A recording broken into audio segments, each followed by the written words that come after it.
Everyone, welcome back to my channel. Today we're going to play some more The Amazing Digital Circus Dating Sim. This time hopefully we're going to do Zooble's route. Let's begin. This time I think we have to start.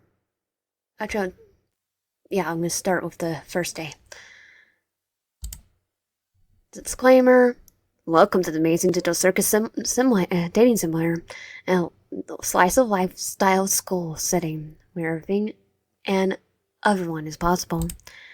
I'm Kane, and I'll be your principal for the duration of your stay here at the Amazing Digital Academy. Help your classmates pull pranks on the teacher. Become a straight A student or a rule-breaking delinquent. I did the rule-breaking delinquent. All this while possibly finding love along the way. But enough about my wonderful creation. Let's get you rolled. First things first, what uniform will you be donning? Okay, I'm gonna go with girl. Sounds good. How about your name? What should we call you? YN. YN, huh? Are you sure you like that name?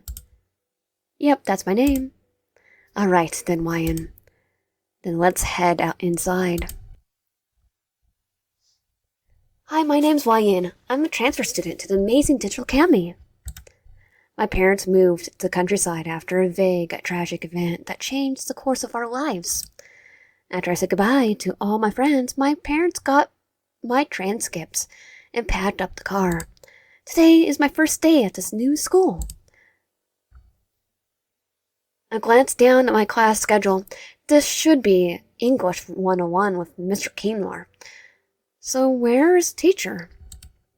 As I step into the classroom to let in any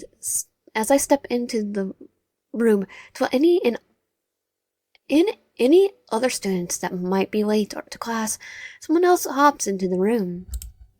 The figure looks like a tall white piece from a gaming set. Specifically, he looks like a king in chess. It takes me a moment to put two together, but when I do, I'm almost grown at the pun. Surely his name can't really be, oh, my name is Kingler. You must be pleased to meet me. Yes, we are. Mr. Kingler extends a gloved hand, which I shake more out of instinct than out of genuine sense of excitement. Good morning, students. On the docket today, we have a new student named... Oh, your name again? Hi, everyone. I'm YN. I look forward to learning with you all. I hope we can all be friends. Rightio. Oh, and take a seat, any open seat, YN. Most of our students don't bite. Most. One of the other students, a purple rabbit, seems to grin at this. Yeah, him. And we know. We already did his route. I take a moment to think of who to sit by. Okay, we're gonna sit next to the mismatched figure with a bored look on their face. I sit down next to the interesting-looking student with mismatched limbs. I'm not going to bar asking your name or backstory if that's what Kane wants. I'm sorry? You heard what I said. After a week, Kane is gonna get bored of all this. He won't even be here anymore. Did I do something to offend them? Why do you think I'm gonna be gone in just a week? 'Cause that's just how things work around here. Kane comes up with some new student or adventure. Everyone gets aside to know them. Then Kane gets bored, or they move away. Honestly, I don't even know why I'm telling you all this. Nothing they say makes any sense. But I'm still offended at least at being treated like some sort of side act in a circus. Well, I didn't ask to be here. All I remember is something happening at my old school, and my parents had to move out to the countryside. I huff. That's the only reason I'm here right now. Zooble glares back at me, but before we could start to argue, the girl in the colorful hat comes over to us. Poppy! Hey guys, what's going on over here? She sighs, looking at us. Well, I point at Zooble. Just keep saying I'm going to be disappear in a week when Principal Kane gets bored of me. Well, that's no good. She waves her hands, trying to diffuse the situation. You know how Kane gets when we don't play along, Zooble. How Kane feels about things isn't my problem. To illustrate their point, they kick their feet up on the desk in front of them. Poppy just shakes her head before extending a hand for me to shake. Well, anyways, welcome to our class, YN. Sorry about Zooble. They just don't really like new people or Kane. I nod. We kind of know why. The tortures. I can see that. Well, if you want, you can come sit next to me instead. I'm sure Keener won't mind. I cast a glance at Zooble, who's still ignoring me. The invitation's tempting. I think I'll stick out with Zooble. Suit yourself. Don't think this'll make us friends or anything. I guess not, but I find myself oddly unbothered by Zooble's cold demeanor. That's fair. I shrugged. I'm sure you have a reason for feeling the way you do. That oddly seems to pierce their cool exterior. Huh? Well, yeah. Yeah, I do. I feel like you just dislike Principal Kane. Well, yeah, dislike is an understatement. Tell us about it. They pause. Though I cannot wait for his route. He just keeps trying to come up with new things and acts like we should be falling over ourselves. I shrug. It's okay. You don't have to like me. Well, it's not that I don't like you. It's just never mind. It's okay.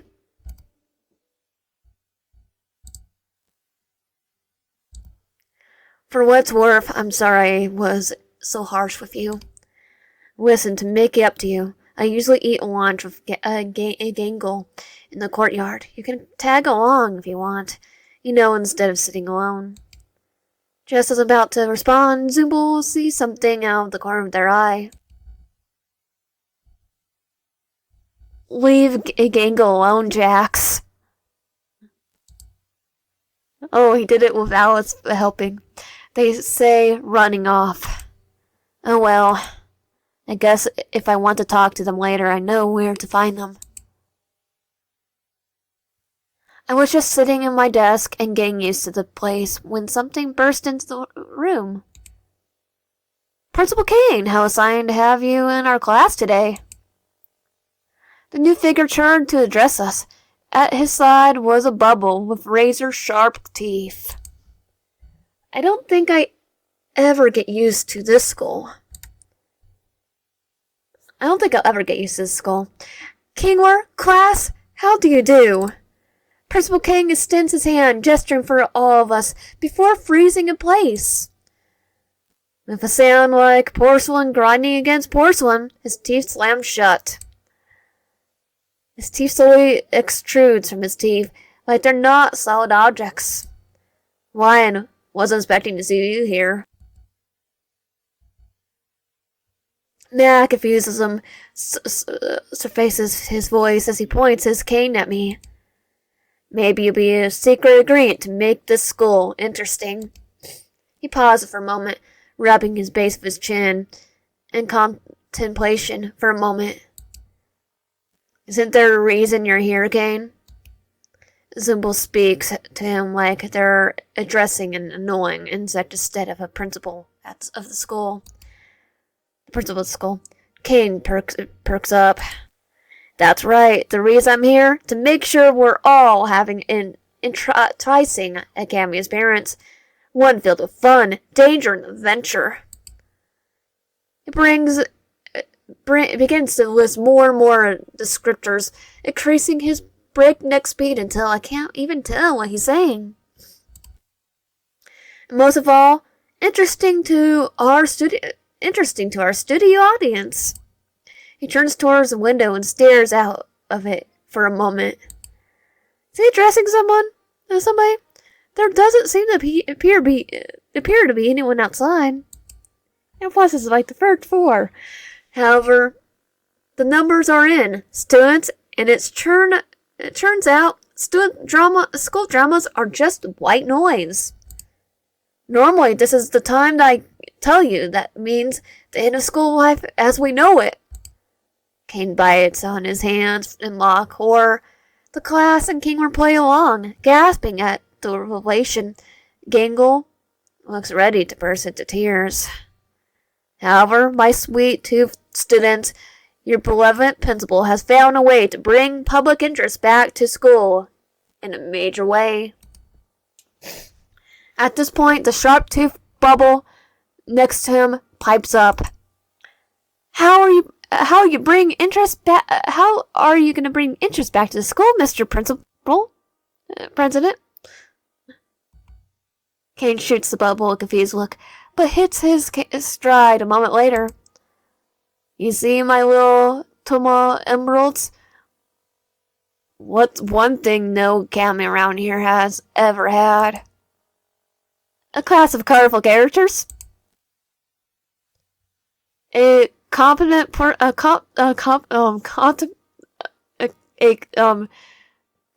competent principal? See if I think you're copying him this time. Allocate funding? Kane shakes his head. We're the class of colorful characters. Wrong. And surprisingly right, but also not relevant to what I'm talking about. No school around here has had a cultural festival celebrating the unique talent of its students.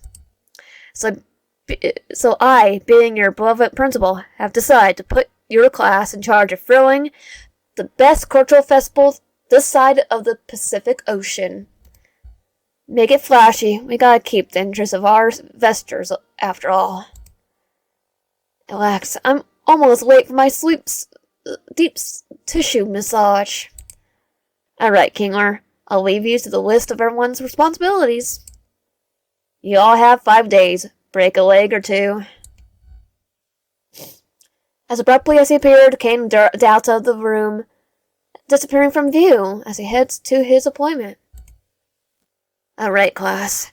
Let's see what roles Kane assigned to each of you for the cultural festival.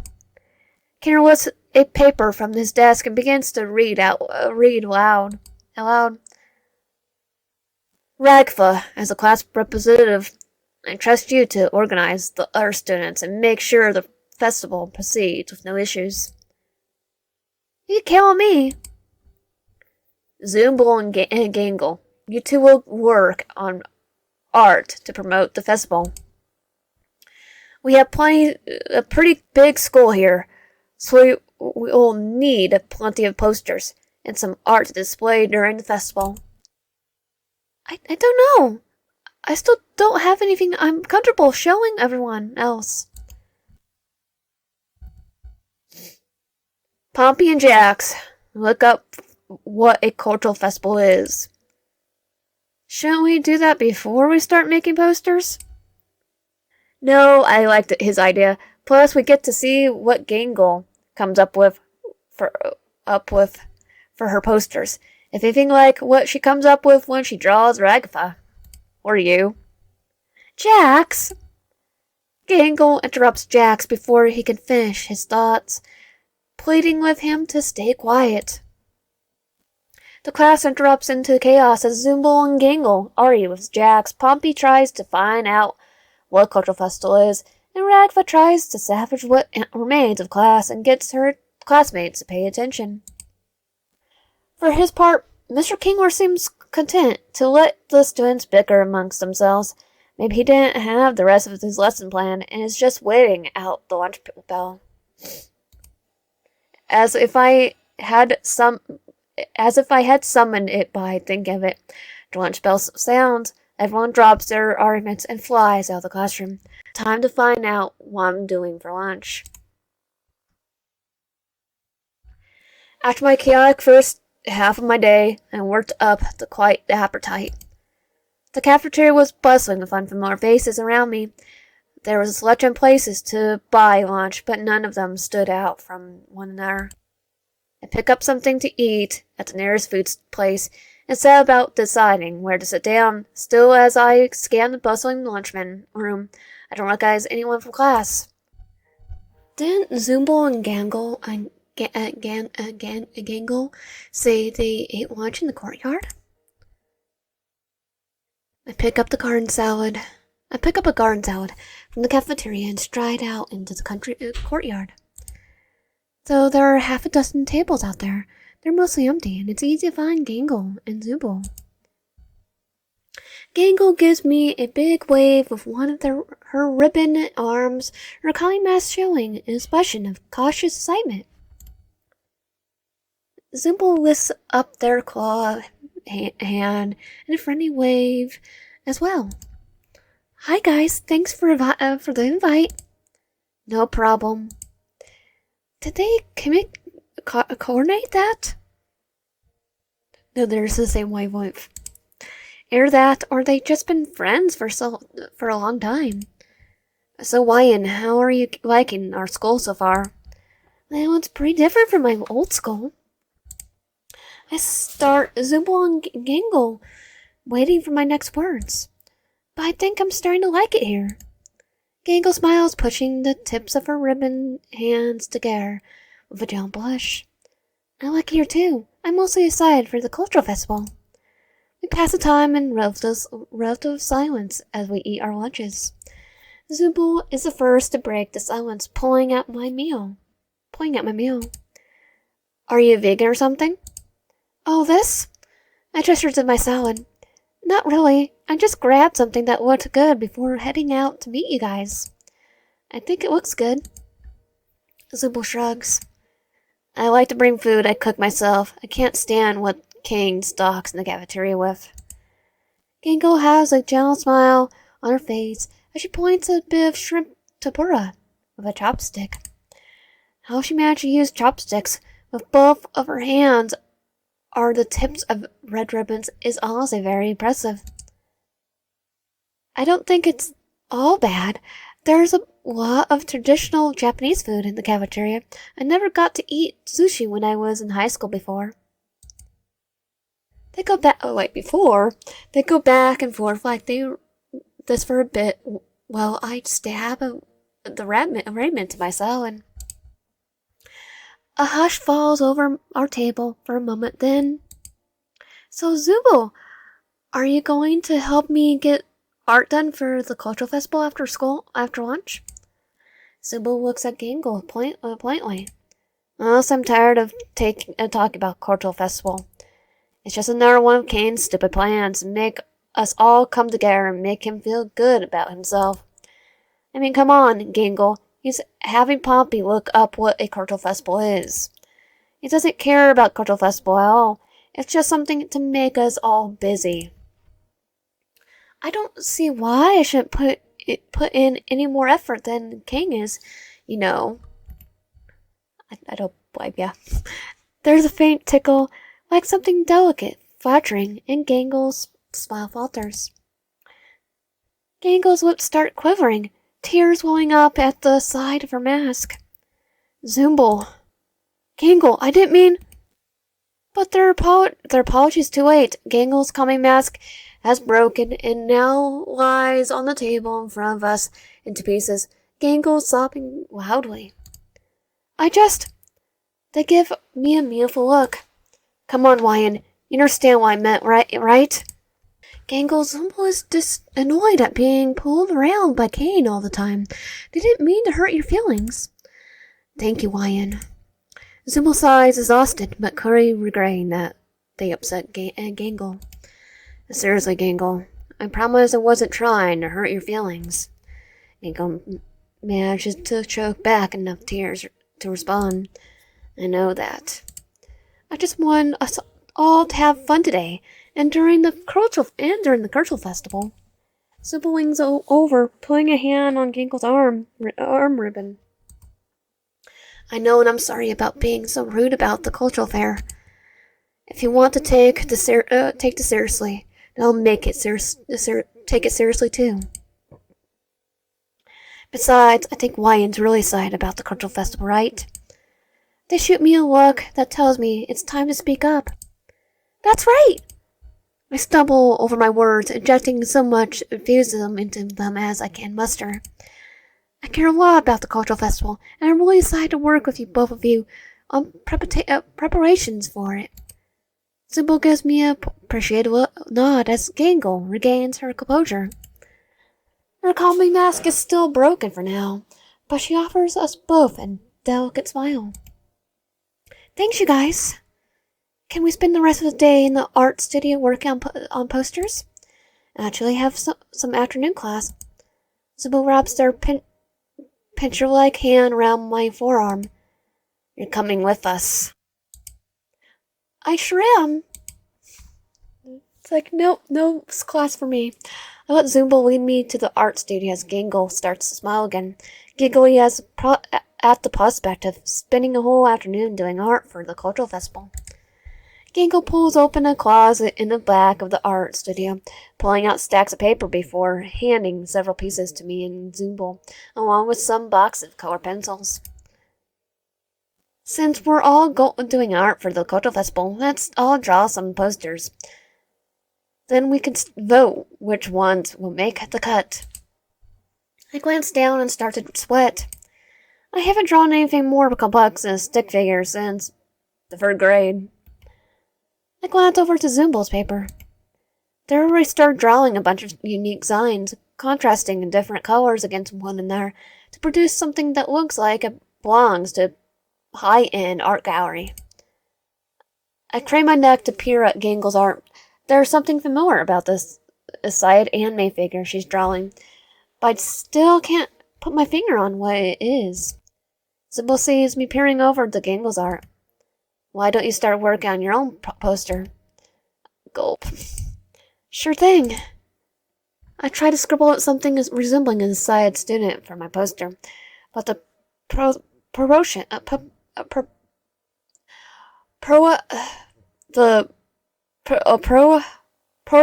are all wrong. When I try to draw the skull, all I can do is draw a rectangle with small rectangles for the windows. When I add a little sun at the top left corner and try to draw the courtyard, the picture is complete. This definitely looks like what Tower would bring home to their parents, something that would end up under a magnet in the fridge for years. Zooble leans over and gives a bemused chuckle. Seriously, dude? Yes. Yes, I suck. I didn't say that. Look, you may not be the best, but we all start somewhere. If you just pity yourself and call your art terrible, you'll never improve. What should I do? Pretty bad, huh? But it's my best work. Zooble seems to respect me for admitting that. Now, I don't think you're winning any art contest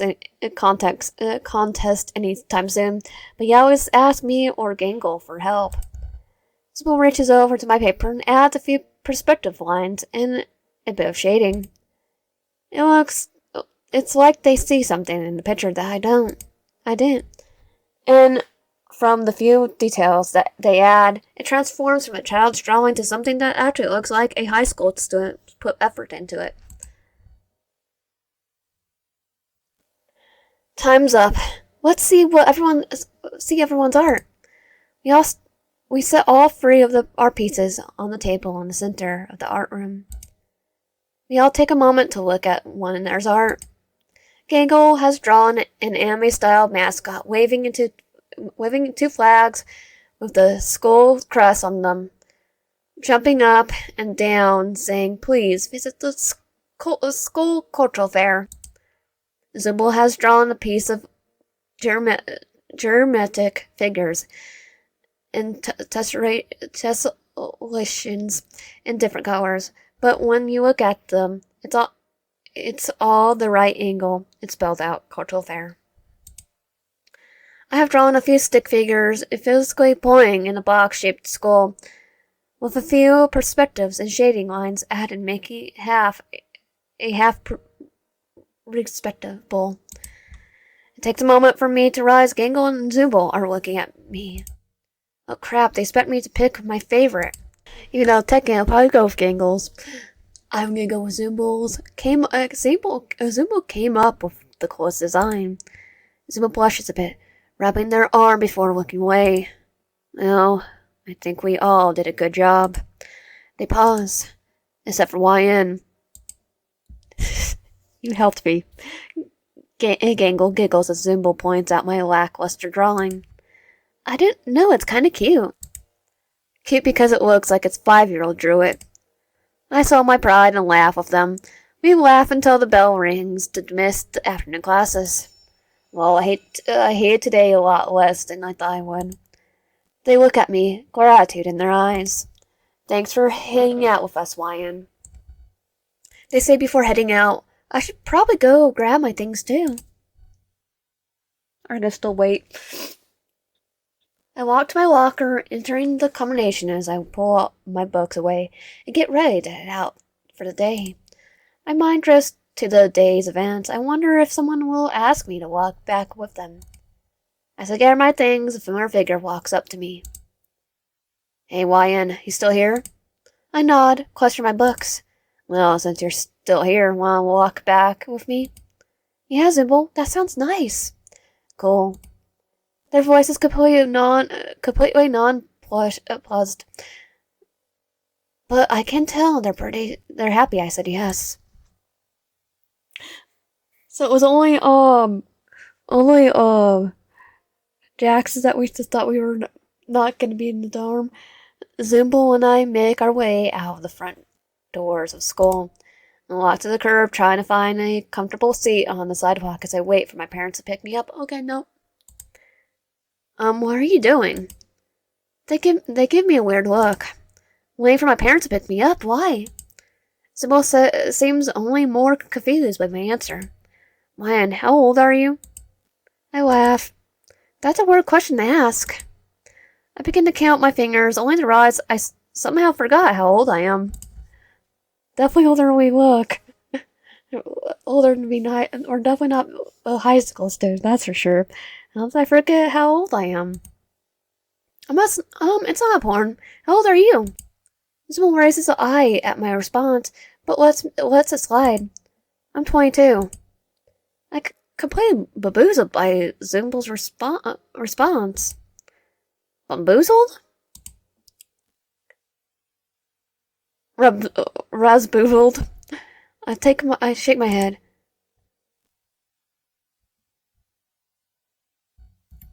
Well, I'm probably an appropriate age to be picked up by my parents. Zooble sighs, pinching where the bridge of their nose would be with their claw hand. Wyan, I don't know how you didn't notice this, but there literally is no outside world. Just a school and the dorms. Dorms? Yeah, I still don't like Kane, but at least he gave us individualized rooms just a bit off campus. And that was simple pauses to make sure their next words weren't too complimentary towards Kane.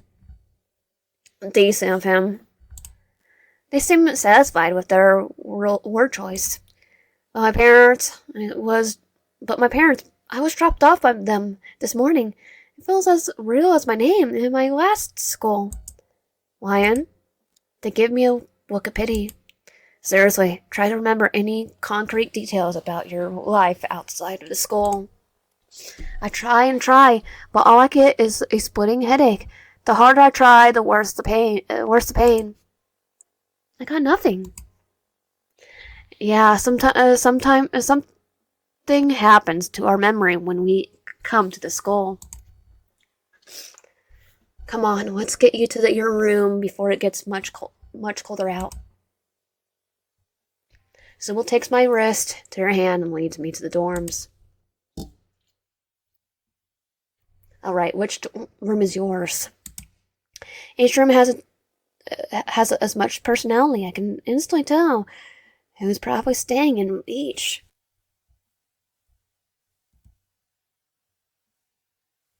The red and blue door is probably Pompey's. The door crisscrossed with caution tape could belong to Jack's, and the ranch door reminds me of Ragatha. But for some reason, we also pass a dark, sleek door with bright geometric shapes on it. Your room? Yep. Yeah, mine's just the one, plain one. They're quick with their response, but not curt. Curly Zooble is more interested in finding my room than making small talk right now. Unlike all the other fancy doors, mine turns out to be a plain oak door. Who knew mine? We know it was mine thanks to a brass nameplate with my name on it. Well, you want to check out? Yeah, let's see what Kane cooked up for me. I pop open the door, look inside expectantly. Just the plainest room. If I had to describe this room in one word, it would be inoffensive or boring. All the walls are plain, a plain shade of white. My mattress is gray, with thick duvet embodied with the skull's emblem filled up on top. 2 pillows also sit on my bed. At the desk sits a pile of papers, a set of blue and black pens, a handful of sharpened pencils, and a computer that looks like it's been plucked out of the office in the 1980s. Or 1990s. It looks more 1990s. It's Zooble pauses to find appropriate words. Roomy? I turn to them for a moment before bursting into laughter. You can say that again. This looks like a plain room. I can't hide my grin at Zooble actually trying to be nice. It's the emptiest room I've ever seen in my life. It's literally so boring, it's funny. Zooble starts crackling too. I didn't know what you did to piss off Kane. But he must have decided to give you the most boring room he could think of. Because we're the generic love interest. We're technically the blank slate. We laugh at the sheer hilarity of my unfortunate room for a few minutes. Well, the room sucks, but you give me a few moments and I'll whip something up to make it less pain. Sounds like a plan. I guess I'll unpack my backpack and see if I can arrange things to give the room some more personality. Good luck. Zooble snorts as they leave my room. I close the door. Isn't much to work with. I managed to arrange the pins in a neat little pyramid and start trying to sketch something to put on the wall. A few minutes later, someone slides a paper under my door. I pick up. Aww. Zooble has done a self-portrait of in a neo cubist style, coupling various geometric shapes to make an interesting background to their self-portrait. I search around my desk and manage to find a thumbtack. I pin Zooble's drawing on my wall and remind myself to thank them for the art next time we talk. Spending the day with Zooble was actually really nice, despite the rocky start. I hope I can spend more time with them in the future. I lay down on the bed, defeated by the day. It doesn't take long for me to drift to sleep. It doesn't feel like I was sleeping long when the lights in my room flash on, as if overridden by some remote control. The room to my dorm flies open as graffiti sprays from the fire sprinkler. Doesn't that violate some sort of building safety code? Kane doesn't care. Oh, my darling toy box characters. Principal Kane announces from what sounds like a hallway. Time to investigate. Kane, what the frick are you trying to pull this late at night? Ah, Zooble. You laugh as fast, forced, and manic as if he's used to this treatment, but none of too pleased by it. You're lucky I even let you get sleep. Then this he blurts out in a harsh monotone before recovering his cheery demeanor. I'm here because, even with the cultural fair pulling in new reviewers, we're still not hitting the numbers that the Academy needs us to. Which is why I secured us a sponsorship. He stretches out the last words using some sort of effect to apply the infernal reverb in his words. Without further ado, I introduce you to all to... A drum roll plays from somewhere in the background. Ragtha looks a little more awake, but the rest of us are still trying to shake off sleep to understand what exactly Principal Kane is talking about. The Wacky Watch. You see, the vendors of the Wacky Watch have been having trouble finding a good audience for their product. But for now, we have a perfect setting. Teen drama. But we're adults, actually. Now, Gangle. I know this is a lot to take in, which is why I'm already taking the liberty of fixing a Wacky Watch to each of your wrists. Each of us glanced down. To my shock, the watch is already on my wrist. How did it get there? What in the... And don't try removing them either. They've been affixed in your wrist with a very special adhesive. And if you do try to remove them, let's just say they'll be taking a piece of you with them. I could hear Gangle beginning to whine and panic sets in.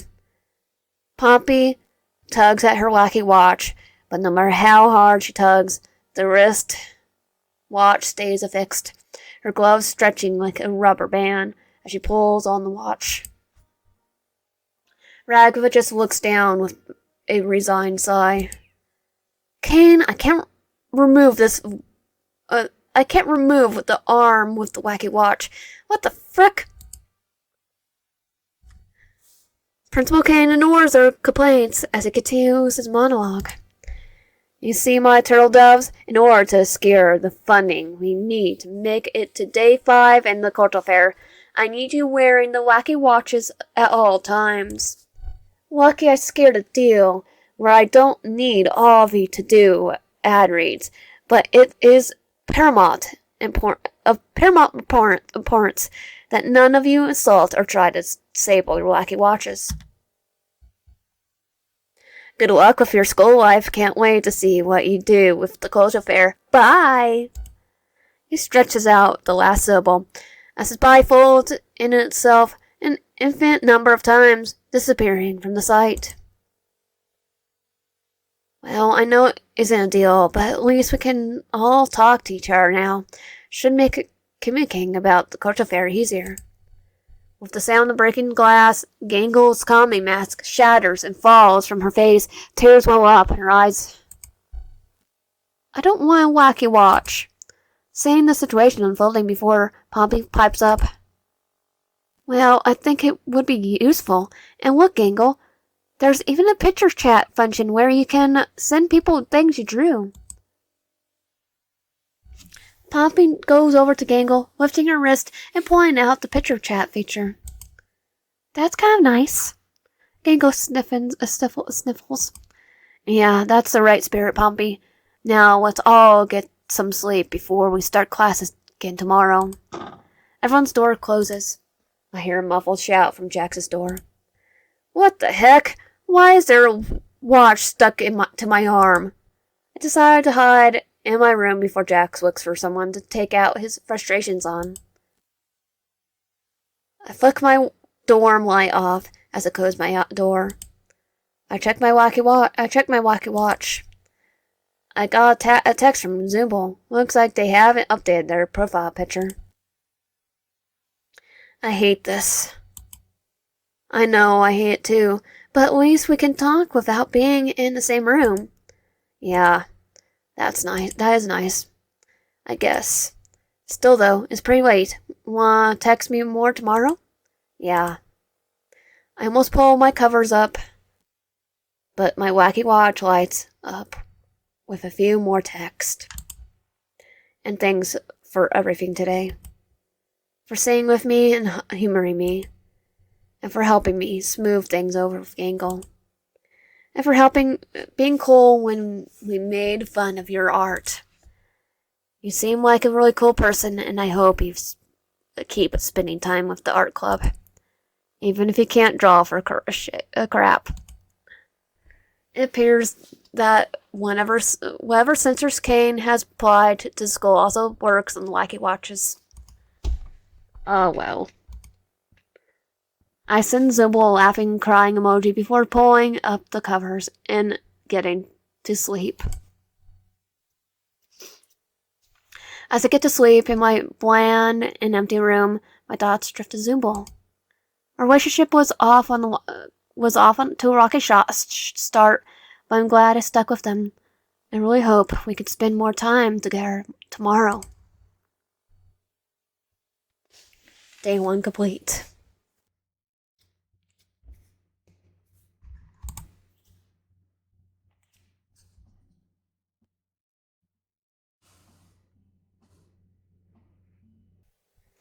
I yawn as I wake up in my room. The clock on my wacky watch says it's morning, but the only way I could tell is from the shiver of sunlight peeking from under my door. I slide my school issued pajamas off and look in the closet. A series of perfectly pressed school uniforms are there, with a little tag on the sleeve of the nearest one. I take a closer look. Looks like Kane left me a note. Hi, Wyan. This is Principal Kane. As part of your stay at our lovely academy, you have been provided a set of uniforms free of charge. The price of your dorm is also included in your tuition payment. Well, there's no counting for taste. My young student, Zooble's a thorny one. But if anyone can get through to them, it's you. If you can get Zooble engaged in the cultural fair, well, I'll be one happy principal AI companion. As I pull my uniform over my wacky watch, I glance down at it. I have a text from Zooble. Want to watch the school together? You ready, Wyan? Zooble casts a glance around, looking a little guilty. What's up? I normally walk to school with Gangle, but I guess she'll be fine on her own. Whatever the reason, Gangle walking to school really concerns Zooble. Wait for Gangle. I did like the idea of walking to school alone with Zooble, but I completely respect them wanting to make sure their friend feels included. Especially considering the way Jack sometimes acts around Gangle. We could get Gangle too. You sure you're okay with that? Yeah, the more the merrier. Thank you, Wyan. They give me an appreciative nod, and I see this means a lot to Zooble as we make our way to Gangle's door. Zooble knocks on her door. Gangle quickly exits her room, waving to me. Hey guys, thanks for waiting for me. Gangle is the image of contentment, a warm grin on her comedy mask as she walks over to me, her head held high next to Zooble. Let's get going. I nod. We exit the dorms and head towards the school. There's a bit of early autumn chill in there as we make our way to the school. I hate how light these uniforms are. Gangle matches through chattering teeth. Zooble is visibly shivering too, even though their uniform is long-sleeved, shirt and full pants. It's clear the fabric isn't thick enough. I could feel every breeze as well in my uniform. Just another way for Kane to torment us here. Why can't we have fall uniforms? Someone looks at me. Because nobody told Kane about fall uniforms, and he didn't redesign any for us. After exchanging a look, we all raced to our respective comfort of the school's internal heating system. Wait, schools have that? Mine is that hot. That's much better. Zooble nods. You guys really ready to head to the homeroom? They both nod. Good. We make our way to class, but before we step in, Zooble motions for Gangle to go inside, taking me to the side. So hey, I really appreciate you letting me bring Gangle along on our walk. I know you probably didn't plan for that, and I only texted you about him. I only texted you about me, but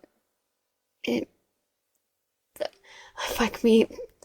I know you probably didn't plan for that, and I only texted you about me.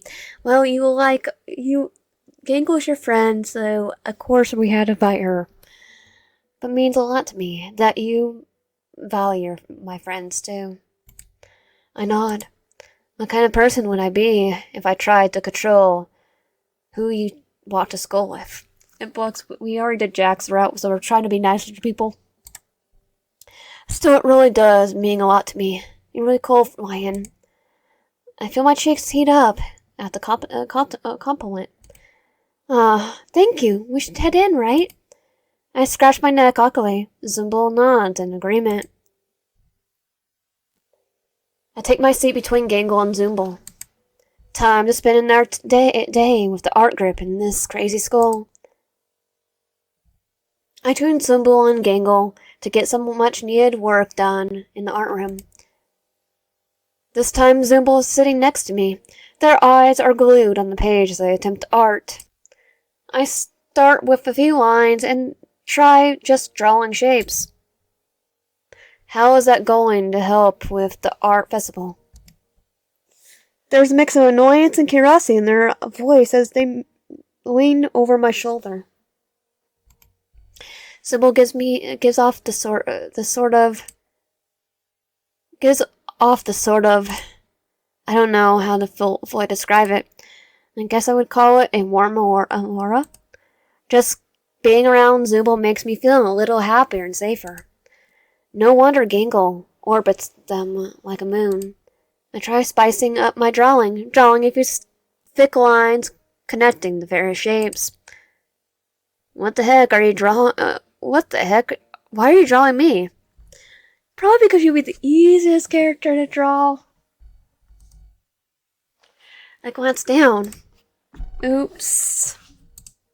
As my pen idly drifts across the page, I'm drawing a triangle, a couple of circles, and a potato.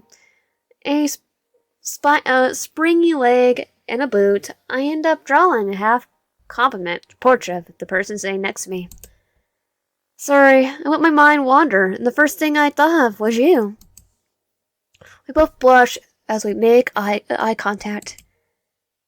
It's like some kind of staring contest. Our faces are inches apart, and the air between us is electric with some unspoken tension. I break first, turning away. Well, it's not bad, and I sort of like it. Oh, really? Zooble reaches a hand over and picks up my drawing before sliding it into their backpack. Yeah, but I'm not a part of the cultural festival. So, for now, I'm taking this. And so Gangle doesn't think you're not working on the cultural festival. It's for you. It's for you. You're taking it for yourself. You know, it would hurt her feelings if you weren't focused. As excuses go, it's weak, but I'm not bold enough to brave the awkwardness of comforting them on the obvious lie. Instead, I keep drawing. No matter how much art I try, or how much I improve, I can't stop thinking of Zooble. When I draw them intentionally, it never comes out quite right. But when I don't try, when I just let my mind drift, and I think about Zooble, I can make it feel half-decent drawings of them. Even as I work on Zimble's portraits, I make sure to draw the occasional art in support of the cultural festival. Mostly big bubble letters saying cultural fair, or drawings of stick figures talking about how excited they are for the cultural fair. I eventually go back to one of my drawings of Zooble, adding a sign in their hand that says, "Go to the cultural festival, the cultural fair." I finish my art, stealing a glance at Zooble. They steal a glance at me every once in a while, too. Whenever our glances instantly meet, Zooble rolls her eyes and points back to my art. But I don't think it's much of a stretch to say neither of us are really focused on the right art right now. The bell to the Miss class rings and Gangle stands up from her corner of the room. Okay, guys, let's all show a few pieces of art we're really proud of, and we can see which ones we want to hang up for the cultural fair. I rifle around my art, realizing I used a lot more paper doing different portraits of Zooble than I meant to. I pick up an art of Zooble holding up a sign saying "Join us for the cultural fair." I feel silly stick figure comments I drew about the importance of participating in the school activities. Gangle was the first to present her art. An assortment of cute anime characters aside for the cultural fair. Zooble takes out a second slot. Their art is a piece of series of different styles. They're impressionist and neon cubist work is really cool. There's one with a thick inked lines reading "Join us for the cultural festival," with dark flowers surrounding the letterings. That one is my favorite so far. I stand up in front of Gangle and Zooble for my turn, my throat dry as I try to present my stick figure comic about the cultural fair. Gangle wears a smile of delicate enthusiasm as she tries to come up with something positive to say. Zooble doesn't even try, altering between laughing and pinching where their nose would be in mock annoyance. Line, you should really apply your... Interrupt them by revealing my portrait of Zooble holding a sign. They're both stunned for a moment. That is a lot better than your other art. Gangle prods my achievement. Zooble blushes and inverts their gaze. Yeah, it's not good enough to put up. But it beats your stick figures, I guess. No, Zooble, this is totally good enough. Before either of us could stop her, Gangle snatches the drawing from my hands, pinning it to the board in the art room. Why, it's clear to me that you have been holding out on us.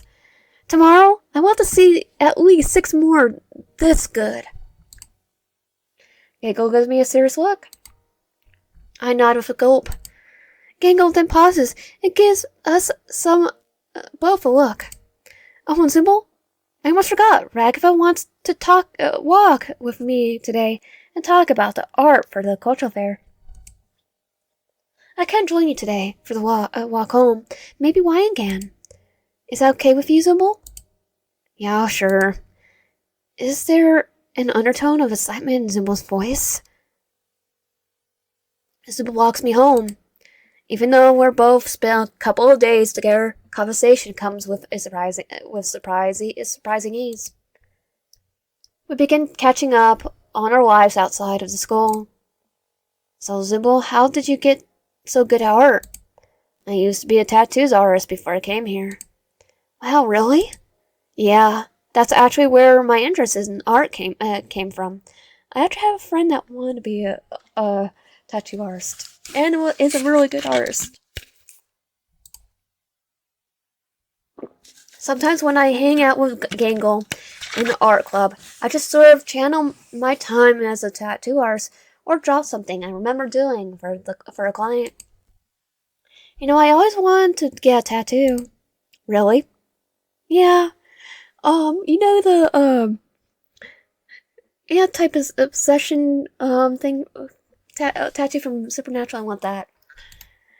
They're they're not super. That's not super true. I'm actually pretty scared of pain and needles, but Symbol just seems to be so cool that it would feel lame to admit that. Yeah, I always wanted to get a tattoo from one of my favorite anime. Symbol snorts at the mention of anime. Is anime not cool? Well, hang out with Symbol. Yeah, I gangle next. Oh, you know something. You know something. Supernatural. Zooble knows the change in my demeanor. No, I could do a tattoo from an anime. Just laugh because you sound so excited talking about getting an anime tattoo. They reminded me of Gangle. Gangle watches anime? Well, her art style is anime, so I'm gonna say 99.9% chance of yes. That explains her manga-like style. She's cooler than I thought. I don't have a tattoo gun here, though. That's too bad. I prefer a sigh of leave. I still do a tattoo, though. Sort of. How can you do a tattoo without a tattoo gun? Pommy actually gifted me a Hina kit. I have no idea where she got it, but I could probably do something for you. I think about it. Do you still have to use a needle? Nah, it's kind of like just dyeing your skin. I could just prepare the paste and wait for a few hours and then draw a tattoo. That sounds like the best of both worlds. I nod eagerly. It would be really cool to get to have your heart on me forever. Sybil turns away from me. Well, tattoos only last like 3 weeks tops anyways. But I could try to think of something to do for you. I nod again as Zooble recovers their cool, turning back to me and nodding appropriately. Yeah, I'll definitely come up with something. The dye takes a while to prepare, though, so I'll probably have to prepare it one morning, then keep you after school to do the tattoo. I shrug. Sounds fine to me. Zooble nods and we reach the dorms. I didn't want things to end just now, though. Hey, Zooble? What's up? Do you want to... Why is my mouth so dry? Want to, keep hanging out? Zooble pauses for a moment before nodding. Yeah, I didn't have any plans after school. Let's hang out. Yes. Cool. I'll drop my stuff in my room and meet you in the lounge. Yep. What lounge? I practically spent to drop my backpack and English textbook off in my room before heading to the lounge. Zooble arrives a moments later. I sit on the couch and Zooble comes over and sits next to me. We sit there awkwardly for a moment. I realize I want to keep hanging out with Zooble, but I don't have any idea what to do. After a few seconds, Zooble breaks the silence. So, Wyan, did you have anything you wanted to talk about? I trail off. I let my brain to think of something. Could weather be cold weather we're having? Zooble snorts. I guess so. Anything else you want to talk about? I keep trying to think of things to bring up, but everything I think of seems lame. I can't think of anything. My cheeks burn red from embarrassment. I wanted to look cool and hang out with Zooble, and now that we're together, I can't think about anything that seems worthy of their time. Well, if you don't have any ideas, maybe I could show you where I like to hang out. Yes. That comes out a little louder than I meant. I mean, that's cool. Zooble chuckles before going over to the small broom closet and opening it. We know where this leads. I tilt my head in confusion. Maybe this new cool trend is hanging out in the broom closets. I almost question them when they kneel down and push a false door out from behind some cleaning supplies. They lead me down a cramped spiral staircase that goes underneath the lounge. Well, that could have been useful in Jax's route to know. The spiral staircase leads down the room with antique furniture, countertop, and an assortment of liquors. Is this a bar? Welcome to the Speakeasy. Unique antique lighting fixtures hang from the ceiling. In the back corner, there's even a pool table and a dart board. Out to take a seat in the counter. Zooble steps behind the counter without further ado. After I worked at Tattoo Arts, I started working as a bartender. They're full of surprises. This place is so cool. I'm surprised Principal Kane lets us have a bar in the school. He doesn't know. Zooble shrugs. I don't think it's supposed to be here. Basically, only I know about this place. Well, I guess now because just you and me. Now, basically, just you and me. I feel honored to share the secret of Zooble. Thanks for showing me this place. No problem. I think Kane meant for this to be part of a different adventure, but he got confused and forgot where he had placed it. So now we're just having a secret bar underneath the lounge. I'm not sure what that meant by a different adventure, but I decided to not question it too much. So can you make me a drink? I can make you a drink. For a second, I think of a drink my uncle used to order. It was called a corncob blitz. It involved some sort of yellow liquor served with a corn cob. But then I think of something better. I'll just have a cosmopolitan. Oh no, get the corn cob one and give it to Jax. Sure thing. In no time at all, Zooble has prepared my requested drink and sets it in front of me. Here goes. I'm down the drink. It goes down smooth. Zooble really knows what they're doing behind that counter. So how about you, my mysterious new kid? What's your story? Oh, I came from a humble apartment in the inner city. Grew up with two parents who worked full-time to support us. The heckle in the cosmopolitan hits me all at once. They always had these big plans for me. Oh, really? Zooble leans forward. Yep, since I was little, they always put me in extracurricular lessons and found a campus for me to go to in the summer. Zooble nods. Another drink? Yeah, another Cosmo, please. Zooble mixes one for me in a record time, and I down it again. Honestly, it got kind of exhausting. I was always either studying for school or taking lessons with tutors. It felt like they even want me at home sometimes. Zooble nods sympathetically. My mom was always saying I was meant for great things. I just had to keep trying out different things until I found out what that was. Sounds stressful. I nod. You don't know the half of it. Another drink. I nod again. Okay, you're giving me too much. Keep the cosmos coming. Zooble mixes up me another one and hands it to me. I guess all those lessons paid off though. They're really good at piano. Piano? Zooble looks surprised by my confession. Yep, classically trained. What's wrong with piano? Nothing, but my parents won't let up once they found out about it. Every day after school was lessons, meet with tutors, practicing practicing music. Then it was recitals, competitions. I actually enjoyed playing the piano, but they made it my whole life. Zooble shakes their head. That sounds unbearable. Sounds like your passion has turned into a chore. Exactly. You're the only one I told about it.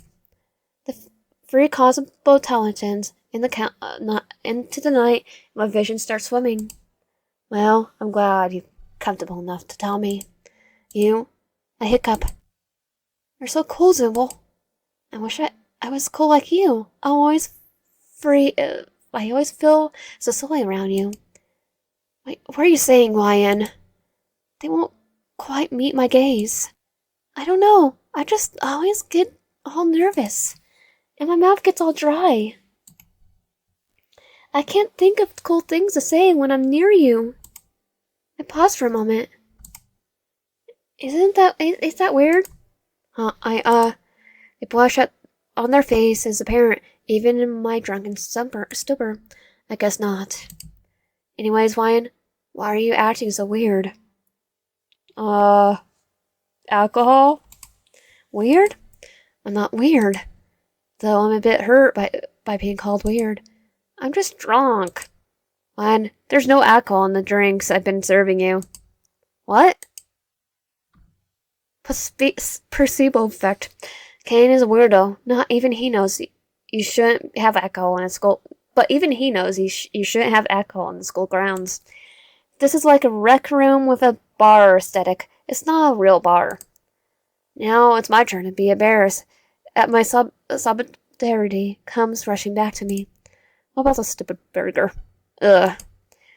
What was I even saying? Telling Zooble they make me feel, well, the way they make me feel. Zooble, I'm sorry. I looked down at my wacky watch. Would you look at the time? Oh my god, I forgot to do my homework. Ryan, wait. But their pleas fall to on deaf ears. I'm halfway up the stairs by the time I hear them, and on a route directly back to my room.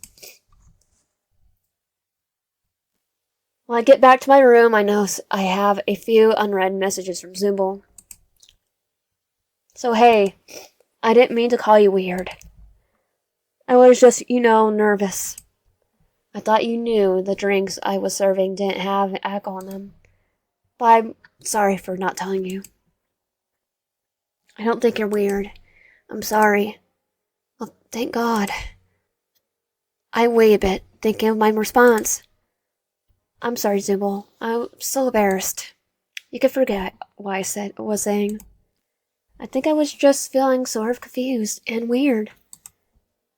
Then a moment before they respond. Didn't hate the things you were saying. My heart starts beating in double time. Oh, good. There's a pause. Anyways, you were right. It's getting late. I'm going to get some shy. Do you still want to walk to school tomorrow? Maybe you can tell me more about your piano playing. I can't contain my excitement, but thankfully I'm hidden from view, so nobody can see me kicking my feet in the air like a lovesick schoolgirl. Yeah, I like that. I roll over and fall into a fitful sleep, too excited about tomorrow might hold to get any real rest. Day 2 complete.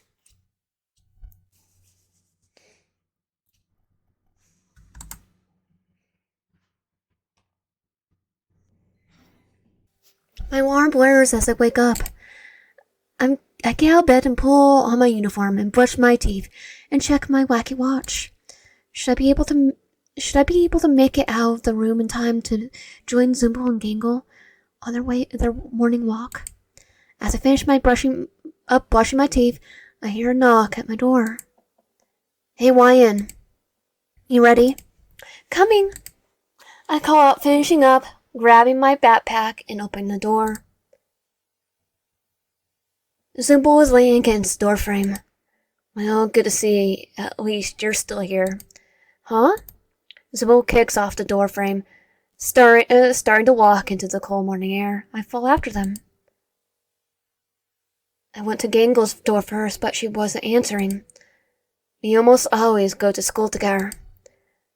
They put on a cold facade, but I could see some worry in Zooble's gaze. So why not just wait up for her? I say, shivering at the late autumn cold sets in. If we wait any longer, we'll be late. I really don't want to hear what Kane would have to say about that. I shrug, but nod as we walk to the school.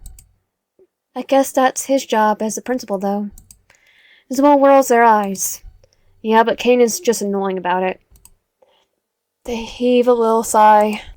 He just finds you no matter where you are. We know that. You and won't stop asking why you are at school, or just Tobert you there anyways. There's basically zero places to hide from him.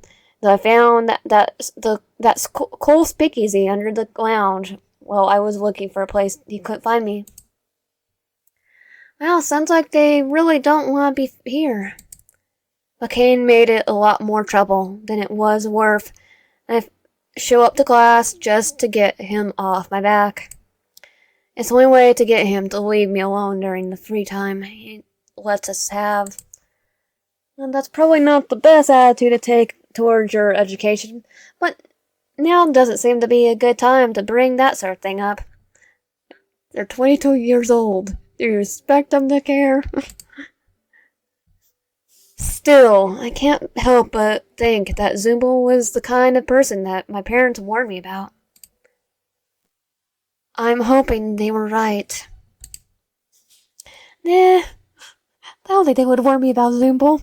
I ignore my any perceived red flags that break into the light jog to keep up with Zooble on the way in. Zooble does not have red flags compared to some people that we put characters we've had routes on. Not here. So that's pretty much my story. They turn to me.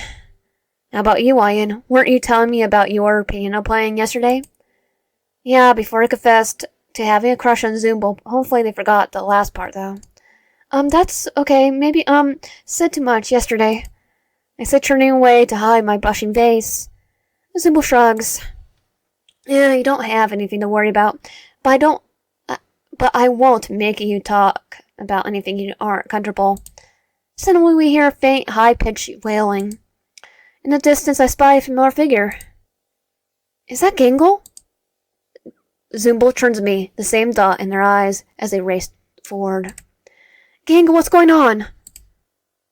I sprint to match Zooble's pace. Oh, yeah, of course it's you.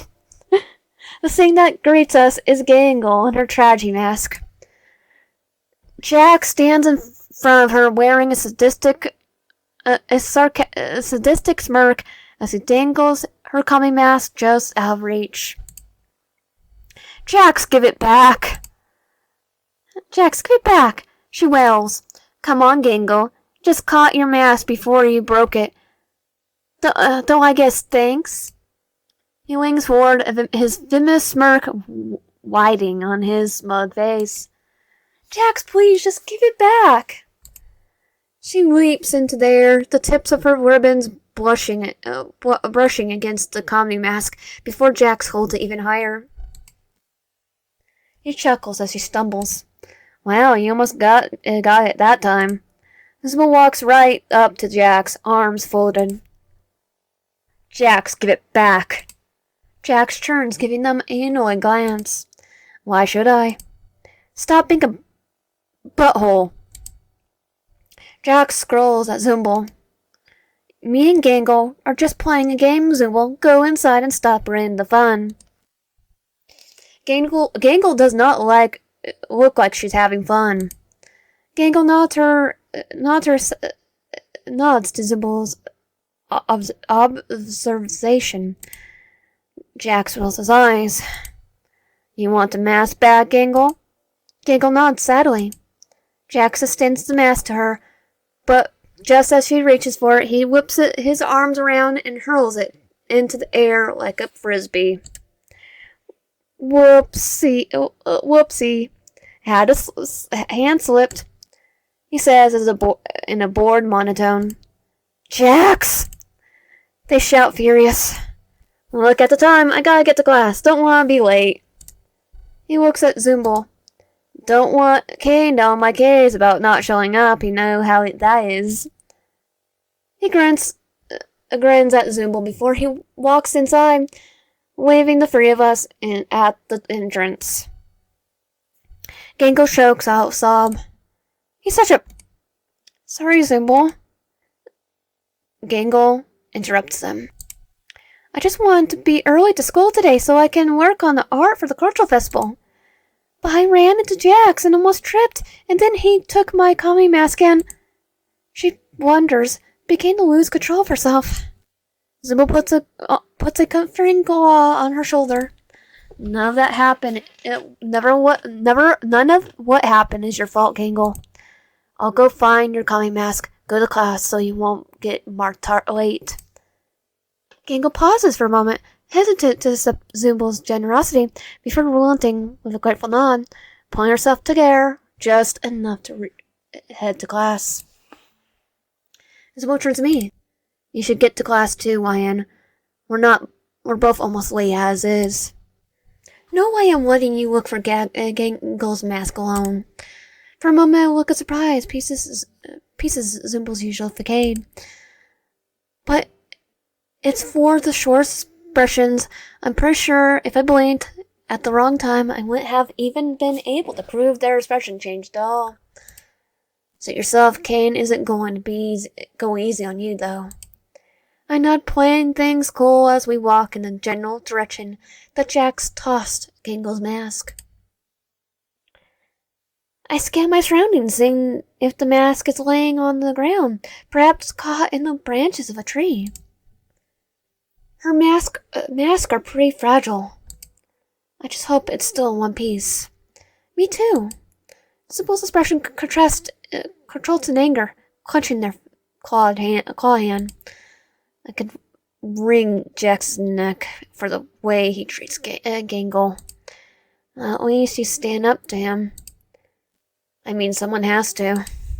They tried to brush me off, but I don't regret. No, seriously. I mean, it's really cool of you to stand up to for Gangle like that. She's lucky to have a friend like you. Zooble blushes a bit. You think so? Totally. Anyone that has a friend like you to stand up for them is really lucky. I give them a smile. Zooble's blush intensifies as they turn away. Well, it's just that, I just stand up to him 'cause nobody else will. Which is what makes it impressive, Zooble. Why, and I'm really not all that. Before they can continue, I notice the light glittering off something in the distance. Hey, wait, is that... Zooble turns, relieved at the momentary distraction. Gangle's kami mask! As we're near the area where the light is glittering off the mask, we see where it landed. The mask is floating in a school swimming pool, which so happens to be locked this morning, and is surrounded by a wired fence. School has an outdoor pool? Zooble shrugs. Yeah, it's for swim team practice in the summers. I didn't even know we had a swim team. Zooble has already begun to scale the fence, making their way to the other side before I could even start climbing. They bend over the pool's edge, eyes following Gangle's kami mask as it floats lazily across the surface of the pool. Too far out of reach. As I make my way over the fence, Zooble looks around for something to catch the mask with. There's gotta be a net or something around. No, I'll get it, I say before I can think of what it would mean to fall through on that. No way, YN. That water has to be freezing. Before Zooble can talk me out of it, I strip down to my underwear. Zooble averts their gaze. Hey, YN, nobody wants to see that. Put your uniform back on. I'll be quick. I give a nervous smile. The words are as much to steal my own resolve as they are to reassure Zooble. It's now or never. I take a deep breath and dive headfirst into the frigid water. And it sure as heck is frigid. I bite back as a curse as the sheer cold assaults my body from every angle. The cold hits all my limbs at once. My surface, I have a bite back, I swear. It's a little chilly. I manage through the chattering teeth. Zooble gives me a curious look, barely able to look at me, barely clothed form. I told you not to. I swim forward as fast as I can. I'm not as a great swimmer, though, so I'm more of a desperate frail as I make my way towards Gangle's combi mask. The cold portion of the mask brushes my fingertips, and with a few more strokes, I manage to grab it. Gotcha! I cry out, triumphant, as I make a beeline for the pool's edge. Zooble leans me a hand, which averts their gaze as they help me out of the pool. Why, you're crazy, you know that, right? However cold the water is, the autumn wind is even colder. Zooble brushes as they occasionally glance at me, standing there in my soaked wet underwear. I'll get you a towel, okay, Wyan? That would be really, really nice. I chatter. Zooble disappears for a moment in the nearby shed before bringing an armful of towels. They drape one across my shoulders as I wrap the other towel around my head and body. Why did you do that? They laugh raucously. I try to be quick about drying myself off. You think if I get dry quick enough, we can? Zooble shakes her head, cutting me off. We're already late to class. Take your time. I sigh. Sorry, Zooble. I know you said Kane. I know it annoys you when you don't show up. They shrug. I don't really care about that right now. They look at me, judging by Zooble's eyes. I think they might actually be grinning. I actually kind of had fun. I smile back, drying myself off before changing back into my uniform. By the time we make our way back into the school building, the lunch bell is ringing. Guess we missed first period. My parents would be so ashamed of me if they could see me right now. Zooble, however, seems unbarred, giving a bored shrug at the news. Oh well. As we walk back to the homeroom, we see Gangle heading out. I produce Gangle's commie mask, handing it over to her. Hey Gangle, here you go. Sorry about Jax this morning. She looks up at me with a gentle smile, her ribbon pressed together in a gesture of gratitude. Wow, thank you guys. She takes the mask, fixing it to her face before giving us a big smile.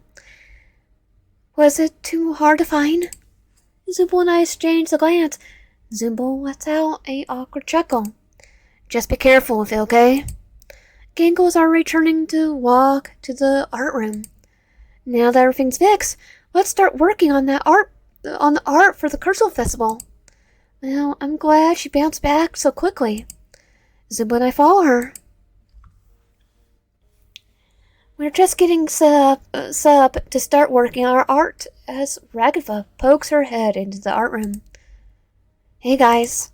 She gives us a friendly wave and smile before turning to Zooble. Zooble, can I talk to you? She asks, nervous as a perceived imposition of her own request. Zooble shrugs naturally. What's up? Zooble gets up from where they and Ragva are standing. I could still hear everything. So, Kane dropped a lot of things on my plate at the last minute. Apparently wants a live music performance at the cultural fair. Zooble rolls her eyes, sighing. Of course he does. You told him we're busy with working on the art, right? Well, I tried, but you know how Kane can be sometimes. She gives Zooble a hopeful look, before Zooble still seems pretty annoyed. Okay, good luck with that, I guess. Zooble turns to walk away, but Ragva wasn't finished. I was hoping you could, help me, maybe. Zooble turns, giving Ragva an irritated look. You could, She makes a gesture with her hands. Absolutely not. Irritation begins to blossom in their genuine contempt as Ragva insists on the compromise. Come on, Zooble, please. Well, I have had enough of pretending I can't hear the conversation. Hey, Zooble, what's Ragva talking about? Zooble's eyes narrow for a moment, glaring at Ragva before turning to me. Well, she wants me to. They paused a moment, heaving an annoyed sigh. She wants me to play the drums for the school festival. You play drums? Before Zooble can respond, Ragva interjects. Yeah, Zooble's really good. We could do the piano and then make a band. Ragva offers Zooble a sweet smile. I'm not playing them. Zooble turns to Ragva. Besides, Ragva can take care of herself. She plays violin or something like that. Cello, actually. Ragva says, kicking at the ground and clearly a bit disappointed. Well, we can work with something here. You know, I play the piano and get a Gangle. I turned to Gangle, who's watching us all, a single eyebrow cocked. Gangle plays something too, right? No, Gangle doesn't play anything. Gangle says, withdrawing her into herself. I shrug. Well, we can still do something like piano, drums, and cello, right? Ragva nods with unrestrained enthusiasm, turning to face Zooble. We could totally do something with that. Great idea, Wyan. Zooble still seems a bit skeptical. But Gangle, you know, it isn't fair for us to just abandon her to take care of art alone, right? Well, I can always do art at the practice. She offers a timid smile to Ragva. I'll just bring my supplies. Zooble's eyes go wide, realizing they are now at risk of being pulled into this live music endeavor. I mean, surely we can't. I think it's already anonymous. Thank you for understanding, Gangle. This is going to be so much fun. Ragva talks over Zooble, swooning at the thought of performing live music as a trio. Ragva wastes no time, taking Zooble and I by our wrist as she heads to the room decorated with various chests and notes, stylized like sheet music. Gangle follows with a timid smile and lugging a cart of art supplies. When Ragva opens the door, I see a piano set up against the wall in the corner, sparking red drum set. Zooble's eyes widen for a moment. I'm also surprised they have a drum set in the first place. Ragva nods aside before whispering to me. Yeah, I had to ask Kane for that. And the piano and your cello? I make my way running my fingers across the keys. It has been a while since I played. Zooble sits down at the drum set, hesitant. Gangle finds an empty desk, setting her papers down and stirring her art. I press a few keys and practice a few chords, and Zooble props the cymbals on her kit with a drumstick. Wait, the drums, not the drumstick. So, are you... Oh, the bells. The bell. So, are you thinking of doing an original song? I know I've been thinking of. Zooble lifts the drumstick and strikes her the bell so hard that Ragva weeps in surprise. Oh, good to see you're interested now, Zooble. So I can think of...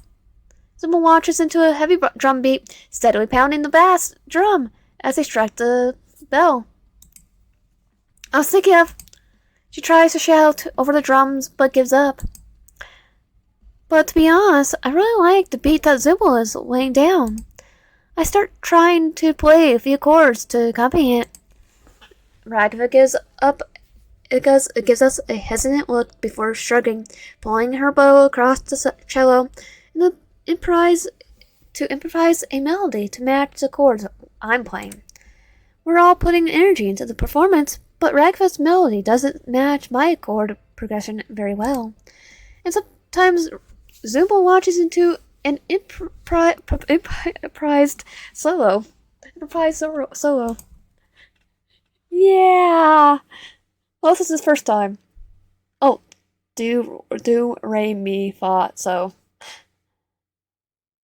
We finished, and I turned to Gangle. So, how was, that? As I try to interject some confidence into my voice. Gangle offers a project smile. That was, She pauses for a moment, then finds the word she was looking for with a wide smile. That was really good and warm up. We all exchange a look. Ragfa looks a lot more optimistic than myself or Zooble. Hey, I'm not bad warm up. That's pretty good. Maybe we can base something off what we just did then.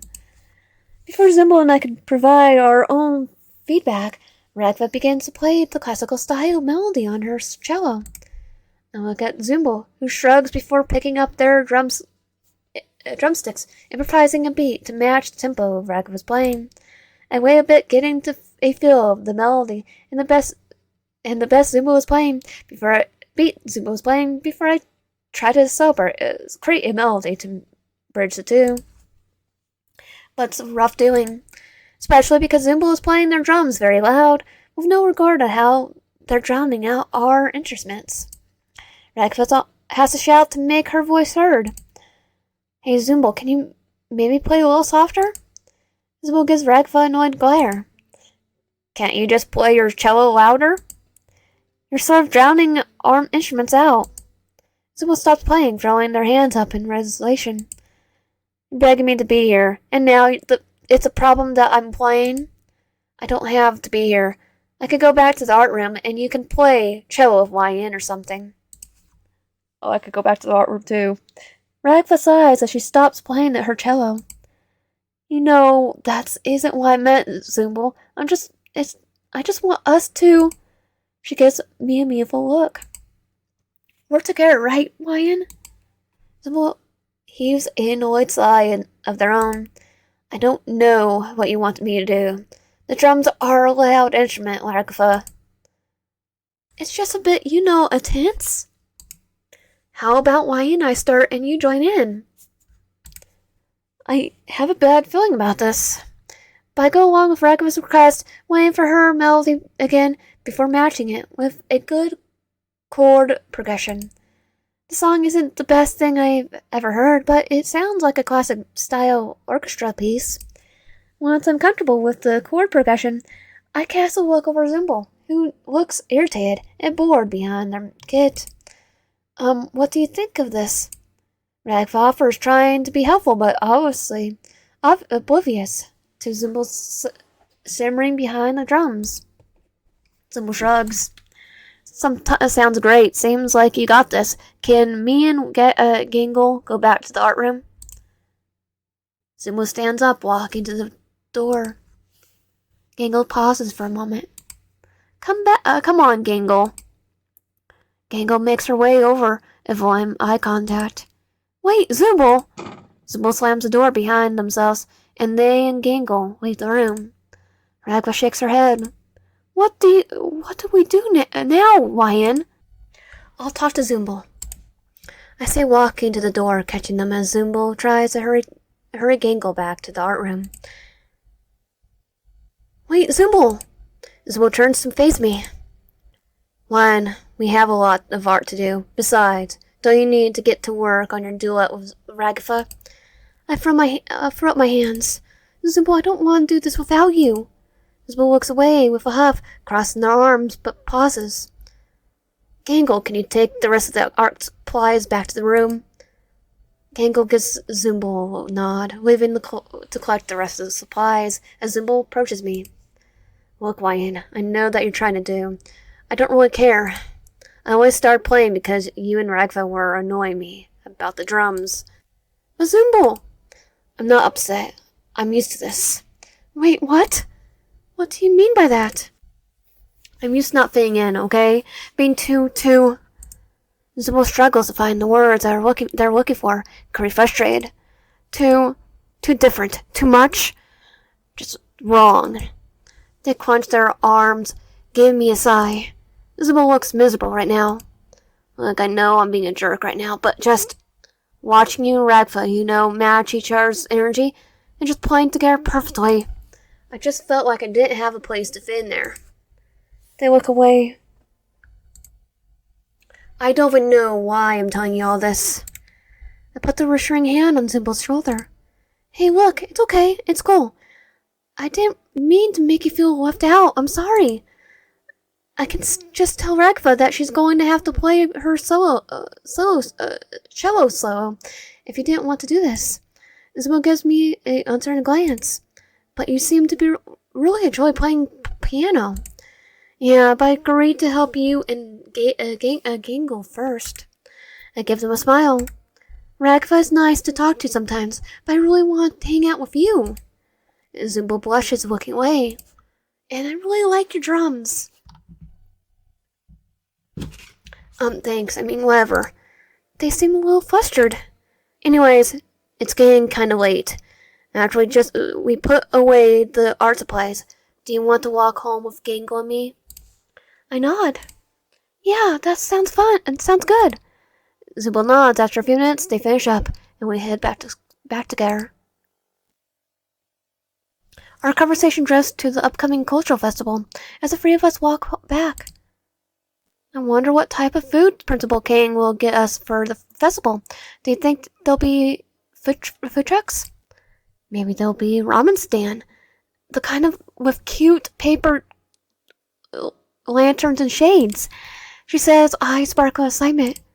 Just like Uzumaki Ninja. Naruto. She strikes a action pose. I believe in it. It's definitely Naruto. So when I look at her and can't help but laugh, it must be refreshing that reference to one of her anime. I know the one. I know the reference.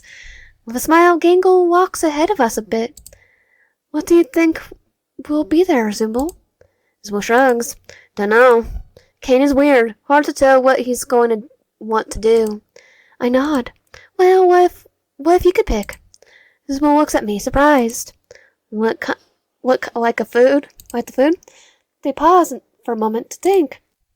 I don't know, maybe kebabs? Gangle and I nod. Good pick. I nod. Yeah, respectable choice. As the dorms finally come into view, Gangle darts ahead, leaving us behind. Oh, sorry guys. She calls back after herself. I need to catch the most recent episode of Refriend. End of the journey. Don't know what that reference is, though. I think Journey to the West, and that's definitely not it. She waves without turning around. Zooble and I make our way to the steps. Our rooms are next to each other, but Zooble still walks me to my door. So, this is me. Zooble looks away. Yeah, I guess it is. There's an awkward pause. Zooble shifts their feet a moment before looking up at me. So why in? Yes? I exclaim before Zooble finishes. Their eyes widen in surprise a moment before they let out a chuckle. Aren't you going to wait for me to finish my question? Yeah, sorry. I say, blushing. Why, you want to hang out in my room today? Yes! I exclaim just as loud as the first time. Zooble rolls her eyes, laughing. Come on then, you dork. I follow Zooble to their room and decide to spend more time with them. I feel a lot more confident hanging out with Zooble today, and feel like we're developing a giant bond.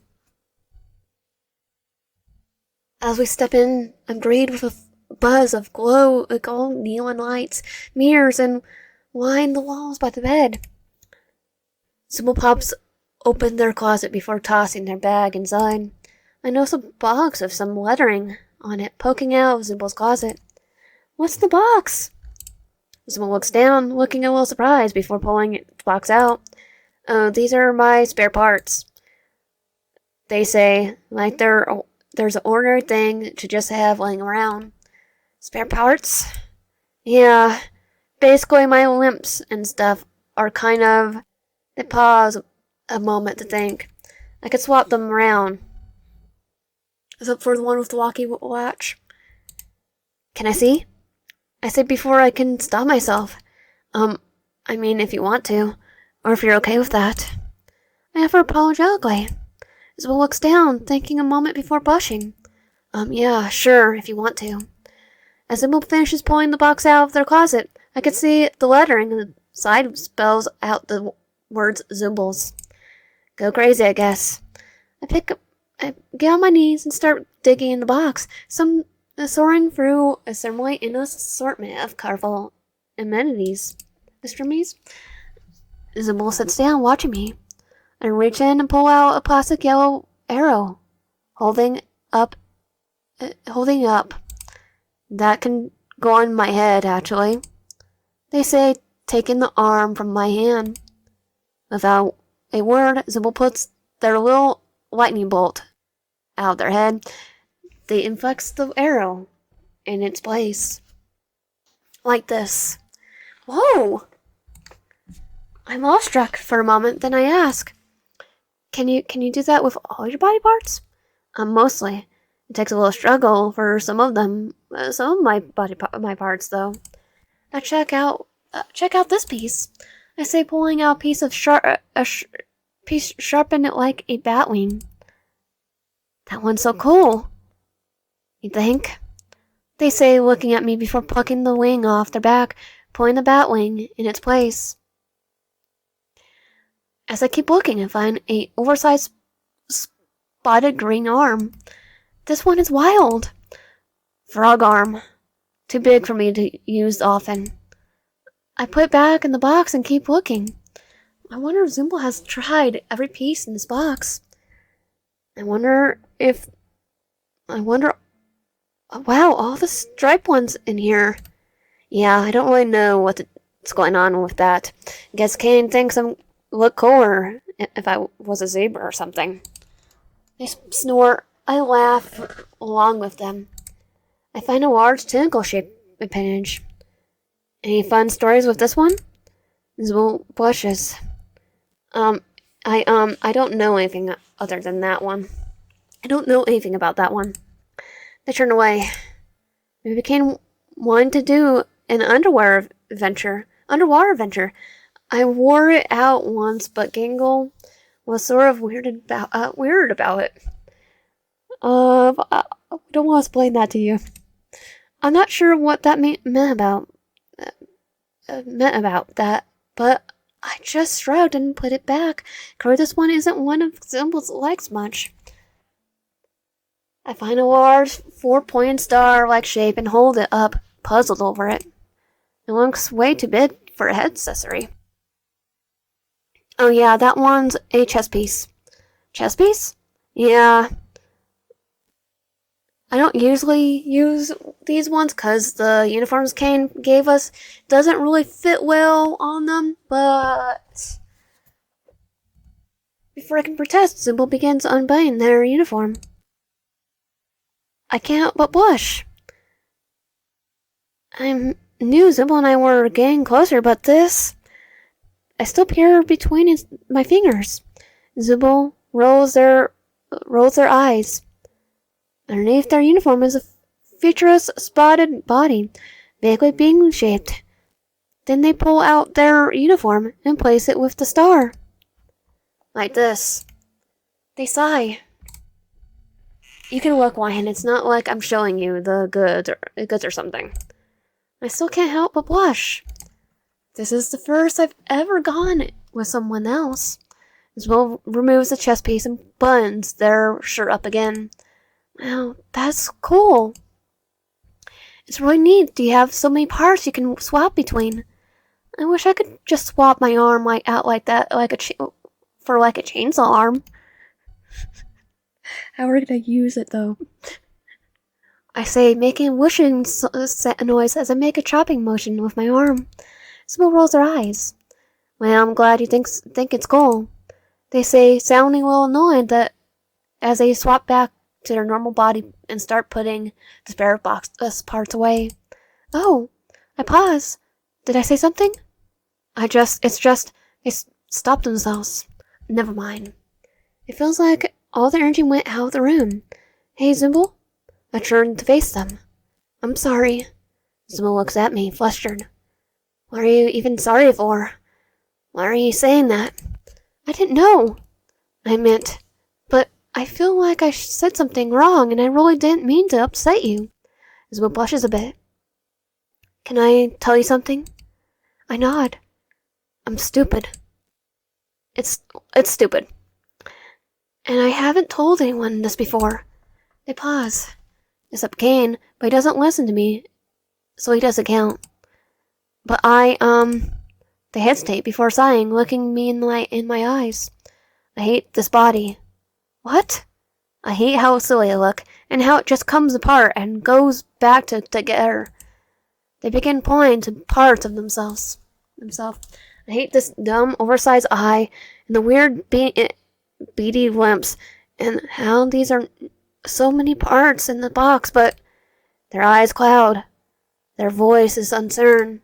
None of this feels right. I'm in our shock. Zooble! You remember how I told you I used to skip class? I nod. I just couldn't get myself out of my room. I wouldn't just stare in the mirror for hours and swap parts out, hoping something would.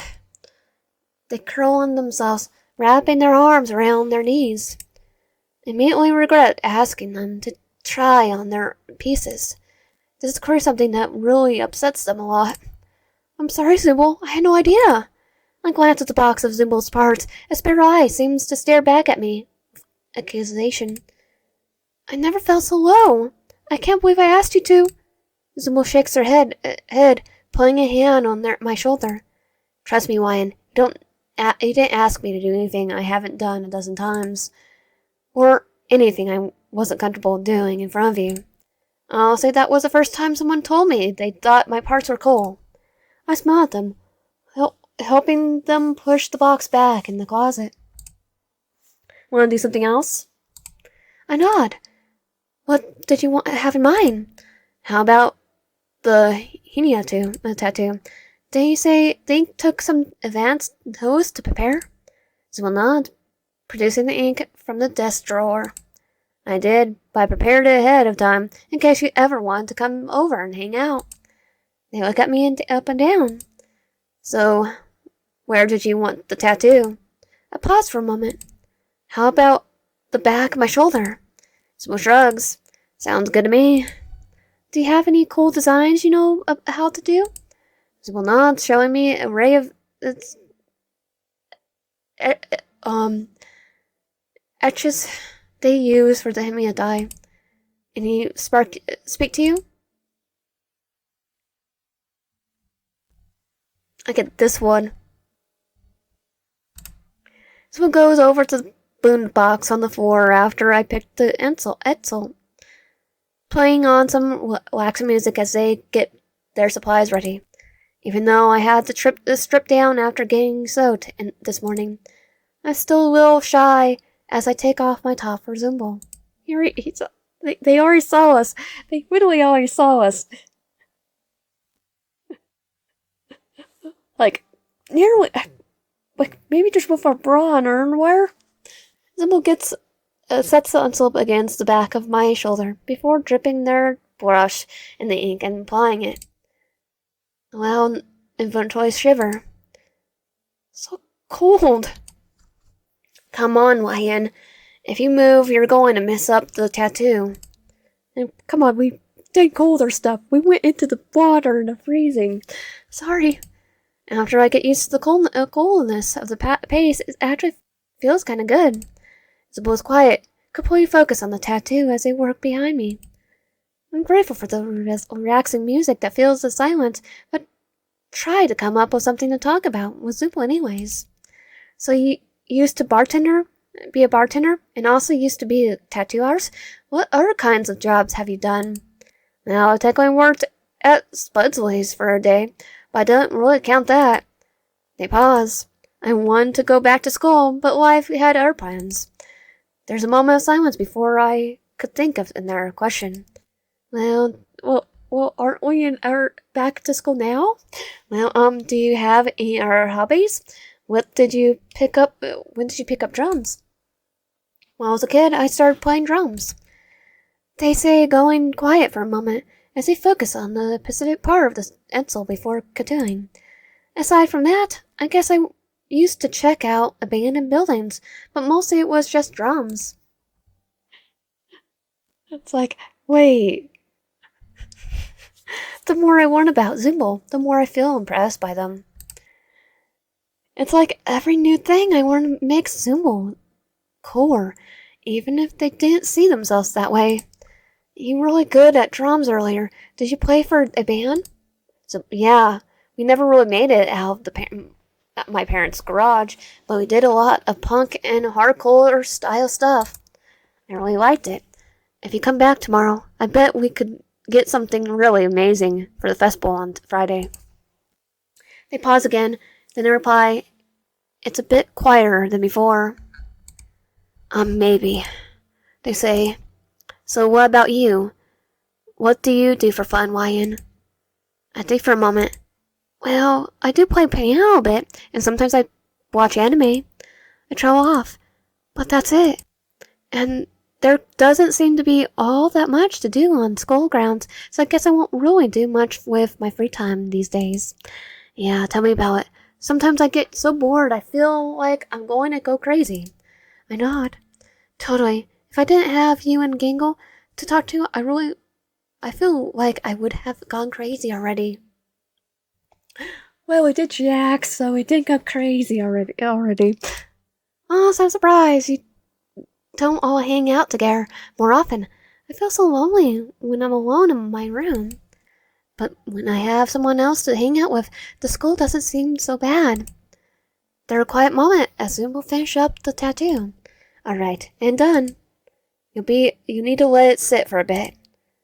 The longer you leave it alone, the darker it'll come out, and the longer it will last. You just have to rinse it off when it's dark enough for you. I nod. I wish I could see it now. I bet it looks epic. Someone rustles around their mirror room for a moment before holding the mirror behind me, angling it so I could see the tattoo. Here to look. Oh, it's amazing, Zooble. I'll be super careful so it doesn't smudge. I'm starting to regret the HEMA is temporary. I'd love to have some of your art on me permanently. Zooble looks away. In the mirror, I could see them blushing behind me.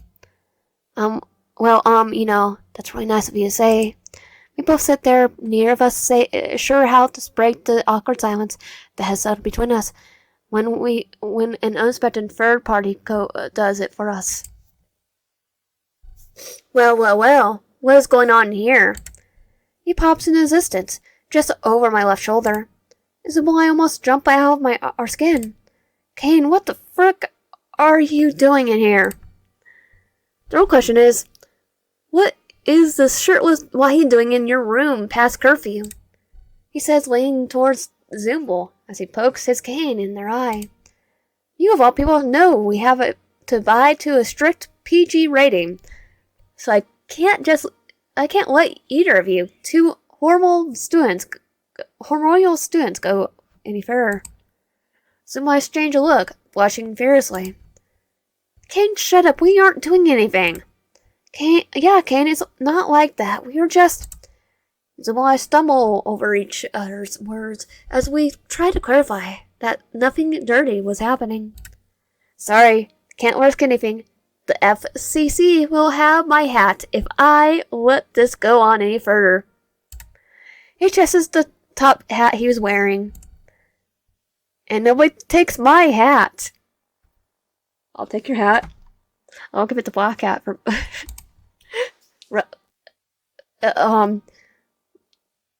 Bye-bye, Wyan.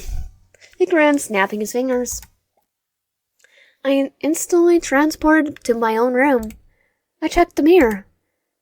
Whatever Kane did, it thankfully didn't smudge the tattoo Zooble gave me. Once I'm sure I'm in one piece, I shoot Zooble a text on my wacky watch. Kane still there? There's a few minutes before Zooble response. Finally got him out. Sorry about him. Not your fault. At least the tattoo still looks cool as F. I'm glad you Glad to hear that. Try not to smudge it for the next few hours. Want to walk to school together tomorrow? Yeah, see you tomorrow. See you then. This afternoon was a lot of fun. Spending time with Zooble was really exciting.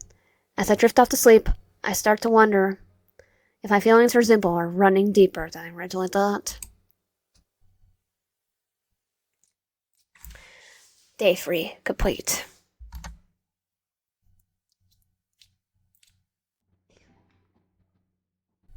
The first thing I do when I wake up is head to the bathroom and take off my top to check the tattoo. I'm still groggy and I stay up pretty late last night because I was scared I would smudge the ink by sleeping on it. Though I eventually took a cold shower to rinse off the excess ink and surrendered to sleep. I can't wait to show Zooble how cold this looks. As I start imagining hanging out with them, I blush a bit, remembering how close we got last night. And I hope, just a little, we can get closer and we can keep hanging out. I'm pulled out my thoughts by a knock on the door. I pull my top back and open the door. Zooble and Gangle are already waiting for me. You're excited for the cultural festival tomorrow, Ryan? She gives me a gentle smile. I nod, stepping out of the door and begin the long trek to school with my two friends. This week went by so fast, huh, Ryan? It sure did. But I have been having so much fun, even though it's just the first week. Oh, wow. I almost forgot it's your first week here. Zooble nods. Yeah, it's weird to think about. Feels like you've been a part of our group for a bit longer. I can't but blush at their friendly words. Well, I couldn't ask for better friends to help me get used to school life. Before I came here, I was nervous. I really struggled to make even the surface level friends. And the friends I did make wouldn't stick around for more than a semester. I guess what I'm saying is, you guys are better friends than I ever could have asked for. Ryan. She looked up at me, emotion swelling up in her eyes, before pulling Zooble and I into a group hug before either of us can resist. You guys are the best friends I could ask for, she says, producing a camera with a shy grin. Gangle, wait, Zooble says, squirming. Gangle doesn't wait, holding the camera high before snapping a pic of all three of us. Gangle slides the camera shyly back into her uniform. I bet even Jax would be so scared to try anything with us now. Zooble squints. Yeah, I could kick his butt. No problem. They flex their claw arm as Gangle and I pretend to fawn over their oppressive figure. We all burst into laughter as we approach the school entrance, make our way up the staircase before sitting in our usual spots in homeroom. We haven't been in homeroom since the first day. Ragva waves to us. Oh, hey, Zooble and Ryan, good morning. Have you two decided if you're going to participate in the band? She offers a coy smile, leaning towards us, her gaze primarily focused on Zooble. I think Zooble and I are going to pass on the... Zooble interrupts me. We'll meet you in the music room once English class is over. That was unexpected. Oh my gosh, thank you both so much. She beams. Yeah, you know, they scratch the back of their neck, looking away.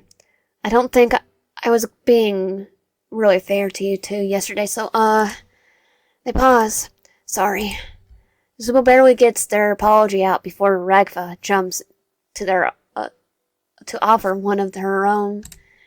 No, I'm actually the one who needs to be sorry. I was trying to control everything. I was the one who asked you, and then... It's fine, Ragva. Zooble interrupts Ragva's apology before the ragdoll can get too carried away. Ragva offers a gentle smile in response, nodding before facing the front of the class as the keyboard starts to lecture. I still have questions, though. Once Kinwar is done taking the tent, I turn to Zooble. You, changed your mind? Zooble shrugs as if it's no big deal. Well, I was thinking about what you said yesterday, and I realize I'm rather spend time working with you and Ragva than just moping around. And, I guess I like spending time with you. They say with a blush. I want to try doing stuff you like, you know. Thanks, Zooble. I'm sure I'm blushing just as much. I try to focus on the lecture, as Zooble is the only thing I can think of. When my eyes occasionally drift to them, I think it's hard to look away. I wonder what thoughts are running through Zooble's head. Are they thinking of me too? Hey, Wyan. I jump pulled out from my thoughts. It's lunchtime. Did I really miss the bell? Oh no! I must really be head over heels for Zooble. Ready to head to the music room?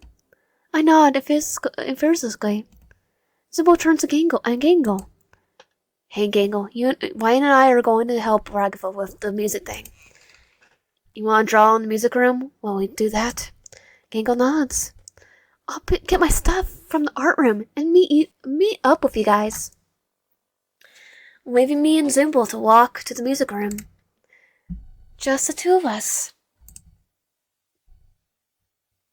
Zooble and I walk into the music room. Ragva's already setting up her cello by the time we open the door. I head over to the piano bench and Zooble gets behind the drums. Maybe today will be a good day to take the lead. Seeing if I can come up with something that emphasizes Zooble's aggressive drum style while also letting Ragva's more classical style shine. Hey guys, I have an idea. Ragva and Zooble both pause, waiting for me to continue. What if, when we played today, we tried to showcase everyone's talents? How would we do that? Well, I was thinking we could all take turns. They both seem interested by the idea. What if I play the melody for the first part? Then you could do sort of a chorus where we all contribute. Then Ragva takes the lead in the second bit, and then we both pause playing to let Zooble do a drum solo. We finish by repeating the chorus. Ragva smiles, nodding aside to try it. Zooble looks a bit skeptical but shrugs. I can just play a basic beat until we get to the chorus. Would that work? I nod. Okay, 3, 2, 1. We try my plan. It's rough going at first. I stumble a bit through the first verse, trying to pick up a good melody to match Ragva's harmony. And then we first launch into the chorus, we all play it so loud that we end up clashing with one another. Okay, again, from the top. It takes about 4 to 5 tries for Ragva and I to match up a good melody and harmony. And it takes a few tries after that to match each other's volume. But finally, we end up with something I'm pretty happy with. Just as the piano and cello fade into silence, Ragva gives Zooble a nod. Zooble plays a massive solo, incorporating the snare, cymbals, and drums into a high-energy solo, which naturally leads into a final repeated chorus-style verse where we all showcase the best of our musical skills. As we finish, we hear a quiet applause. Were we playing so loud that someone outside the room could hear us? Let's look around. It's Gangle. Oh, no, it's Gangle. As we cast a glance around the room, I remember Gangle joined us. I thought that was really good, she says with a shy smile. Ragva wipes her forehead. Forearm. Yeah, alright. Well, practice makes perfect. She gives me a smile despite her apparent exhaustion. I nod and we watch into the number again. This time we work on balancing our dramatics so that no instrument drowns out there. By the time we're gone over our feedback and settled on the style we like, Zooble is sweating, my hands ache, and Ragva looks like she's going to collapse on her cello. But I have to admit, it sounds pretty good. Alright, I think we got a hang of things. This sounds pretty good, right? I nod. Guys, this sounds amazing. She says, I wonder how she could keep up that boundless positivity in the face of how exhausted we are. I'm sure it will be good enough for Kane. She chuckles nervously. Zooble shrugs. Kane gets what he gets. I'm happy with it. Rafa gives Zooble a grateful smile. If she doesn't agree with the sentiment behind Zooble's statement, she's at least happy to have Zooble's approval. Hey, Zooble? Yeah? I'm really glad you decided to join us today. I nod. We do make a pretty good team. I look at Zooble, who's also nodding. Ragva clapped her hands. Oh, sorry. I just remembered Kane wants us to come up with a band name for tomorrow. Zooble snorts. This is literally the first and probably only time we're playing together. I know, but... She trails off. The message is clear. We have to keep Principal Kane happy. Zooble shrugs. I don't know. Hey, Ryan, what would you pick? Dane, I gotta think of something up. What is the band called? Give me no spot on here? Do, re, mi, fa, so. There, I just copied this. Do, re, mi, fa, so. Do, re, mi, fa, so. I like that. Yeah, it's like right here. Zooble nods. Do, re, mi. I'm just gonna say it that way. Huh. It has a nice ring to it. Yeah. It's like it's musical notes. It's music. Just as we settle on the name, I picked out Ragva's Wacky Watch buzzes. Oh no, it's really that late? I still have so much to organize. She gives us a apologetic smile. You're all pretty okay with heading out? I'm sorry, it's a cultural fair. It's cold, Ragva. We could clean up here. Ragva nods with one last project smile before she heads out. So, why in Gaggle? You guys want to be done for the day? Just drop off Gangle's art stuff in the art room. Actually, I just remembered I forgot my backpack in my locker. Do you guys mind if I pick that up and meet you at the school entrance? Zooble and Gangle nod, heading to the art room. Just as I close the panel lid and get ready to leave, I hear the door creak open. I duck behind the panel. Who could be sneaking in? To my surprise, it's Jax. Yep, Jax. Holding a large pair of scissors, he sulks into the room before spying the cello. He slips the scissors behind one of the strings and... Hey! I shout. What the? Huh? He pauses a moment before spotting me, giving me a wicked grin. Oh, Ryan, didn't see you there.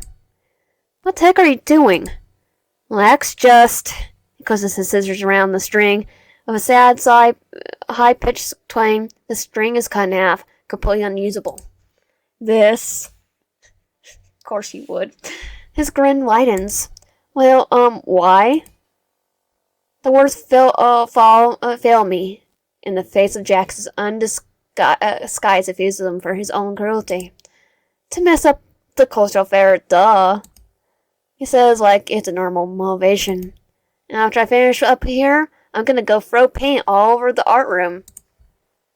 And try to find out what everyone else is doing to see what I can do to mess that up too.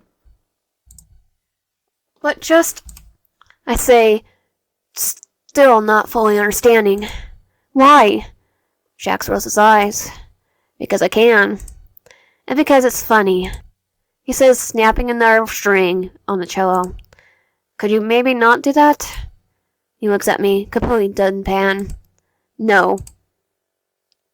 We already know him well enough to say, yeah, he's just gonna cut everything. He's just gonna destroy everything. Well, talking isn't doing me much good, and we only have a couple of spare cellos. If Jax finds those, it's currents for do, re, mi. Think, Wyan, think.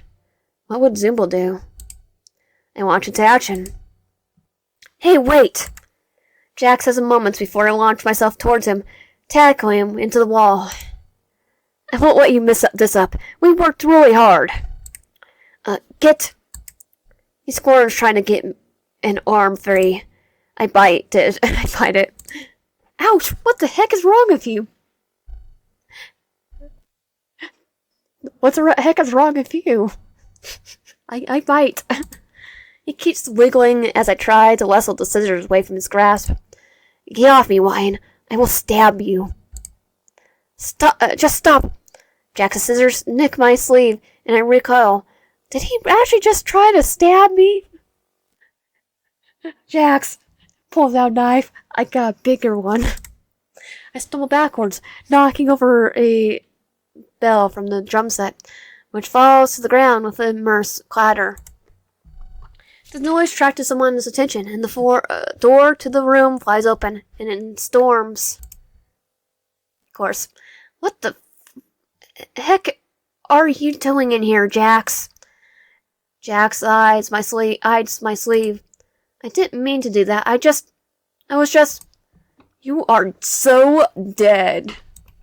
Zooble gives him a look that could wither a tree in its roots. And he was trying to mess up the cultural festival. I pipe up. Jax rolls his eyes. Oh boy, Zooble. And the tattletale. Am I supposed to be scared? Zooble turns to me. Wyan, walk the door. Okay. I nod, standing up and locking it. Jax's eyes dart to the door. Then Zooble, all sense of humor faded from his face as he blenches. What are you doing? Revenge.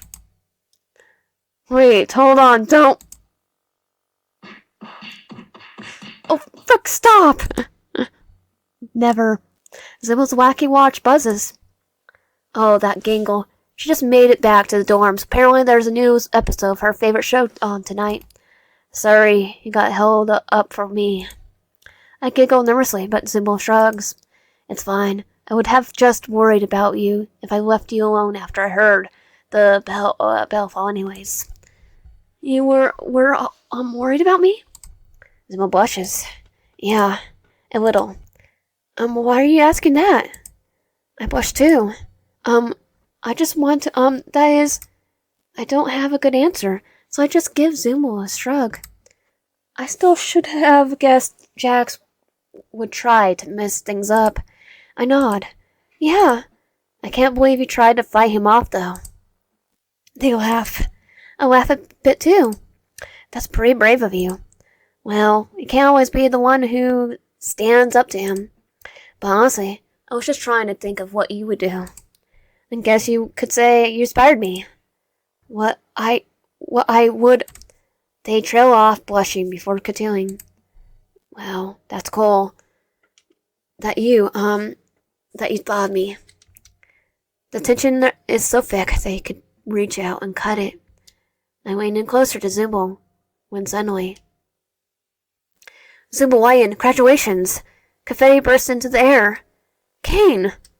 They stammer, cough, guard. What are you doing here? What am I doing here?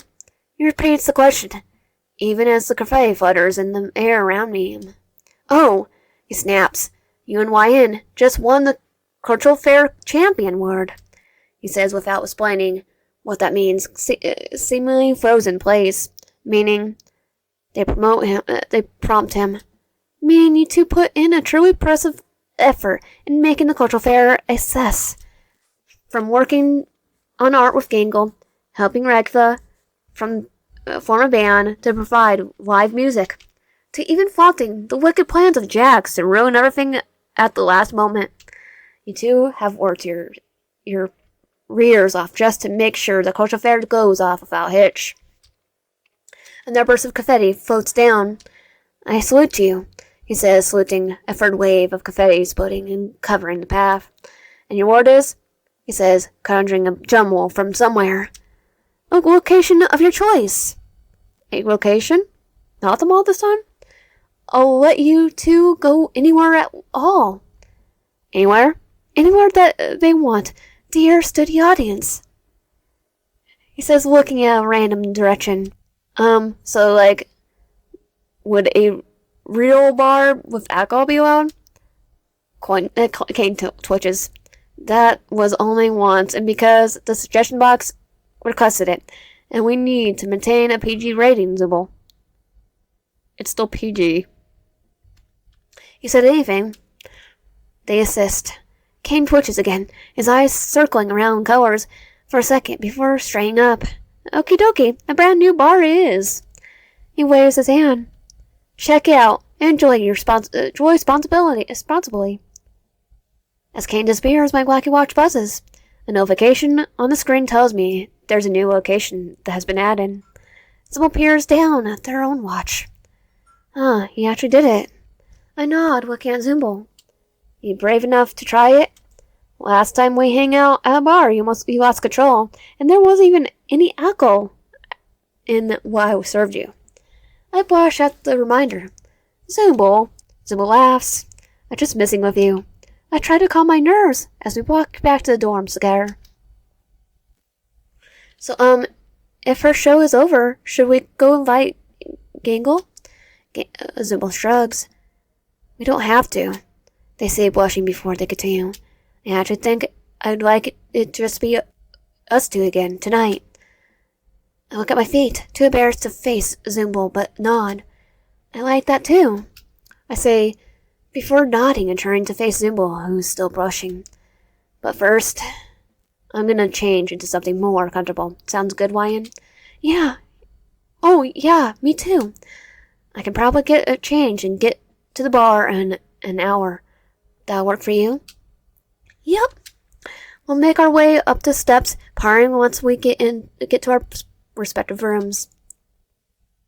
Where did I leave my duct tape? Was it in here?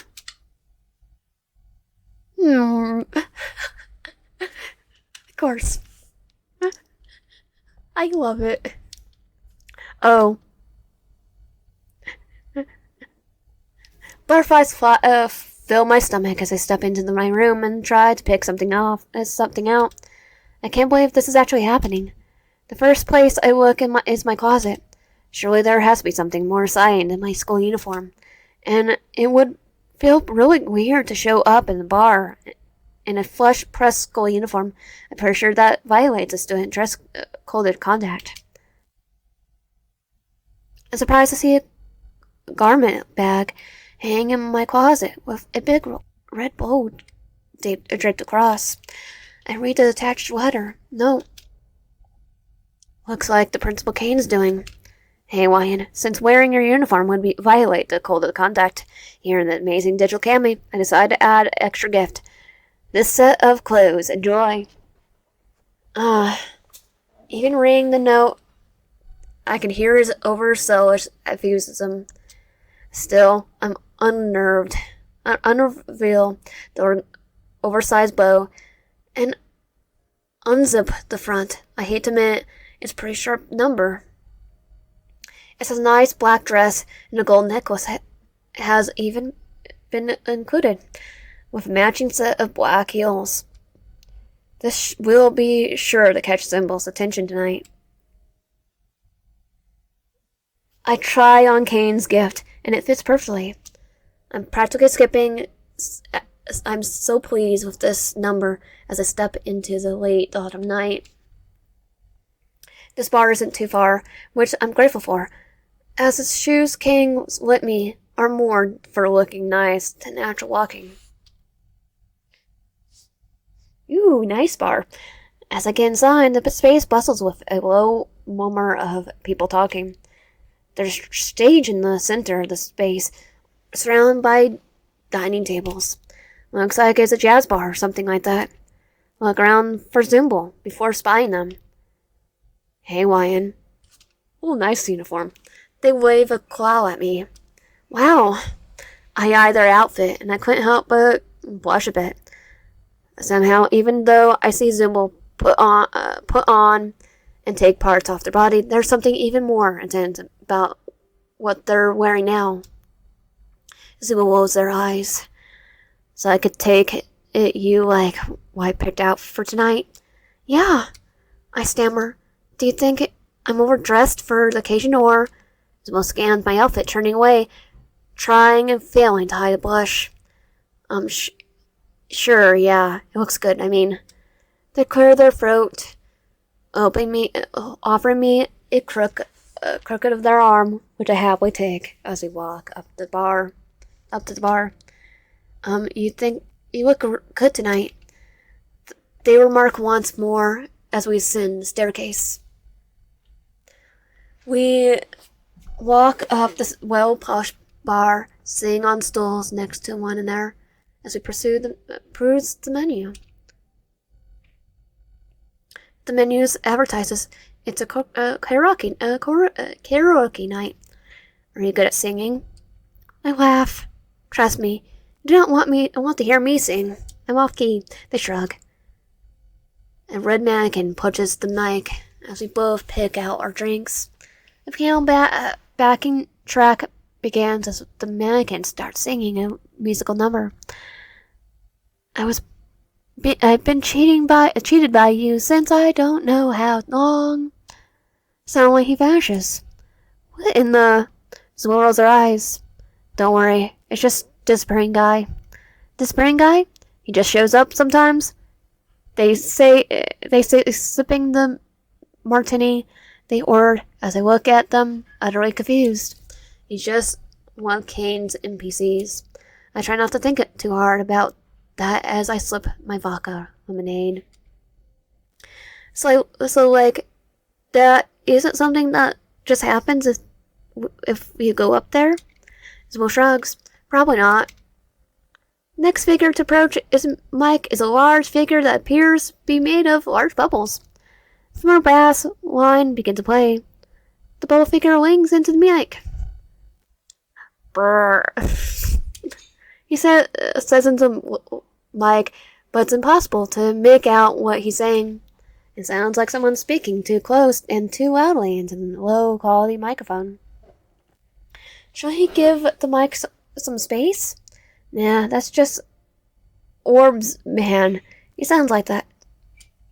The bar is certainly populated with a fair share of interesting characters. Orbs man sings his heart out, but I can only make out the lyrics from the background track and what appears on the screen behind Orbs man.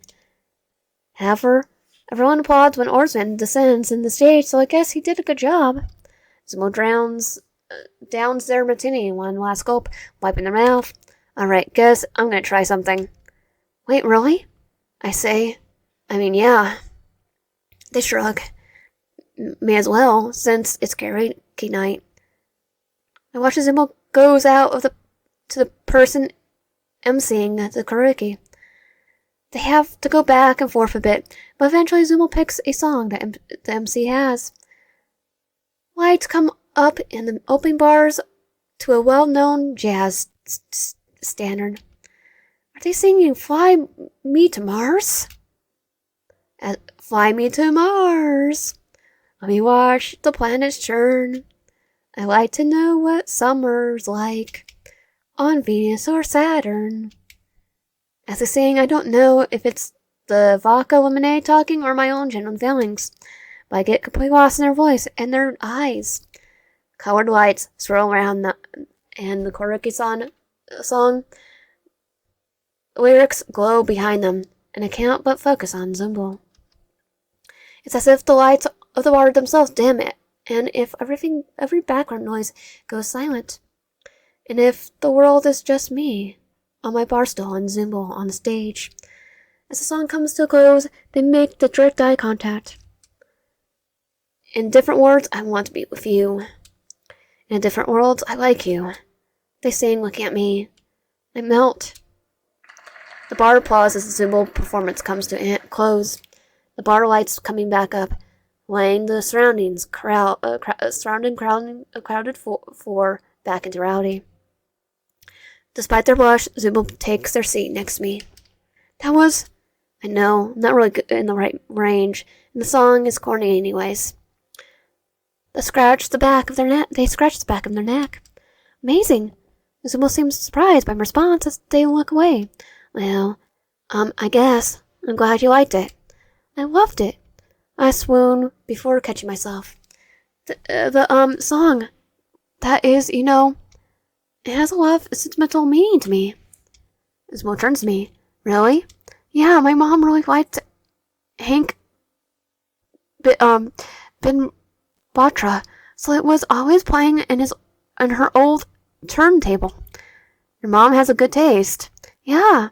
The bartender hands Zooble in their martini, which they rise. To moms with good musical taste. I agree, toasting with them with my second vodka lemonade. A few other NPCs go up. There's one that bears a striking resemblance to Pompey, except this one appears to have jagged teeth, and her outfit is red where Pompey's is yellow, and yellow where Pompey is red. Zooble groans. Evil Pompey. Evil Pompey? Zooble nods. Kane did the softball match once, and he made evil versions of each of us. Well, except for Gangle, who most of us got weird doubles. Evil Pompey comes up to the mic and grates the entire bar with a series of expletives. Hey, Mart Frickers. She continues, but Kane's magical censors beats out so many words. Kane's helping us with YouTube guidelines. I can't really make out what Evil Pompey was trying to say in the first place. And tonight, I'm singing Frick You.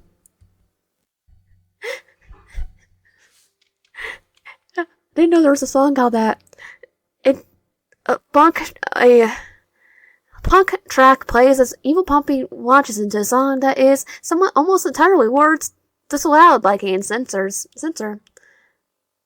Frick you, I do what I want. I do what I want.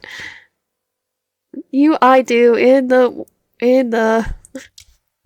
if the wares weren't turned off, the terrible music behind them would be.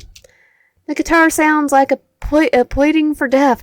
The drums are way too loud, and every chorus and verse sounds exactly like the last one. The sound comes to a close after what feels like an hour.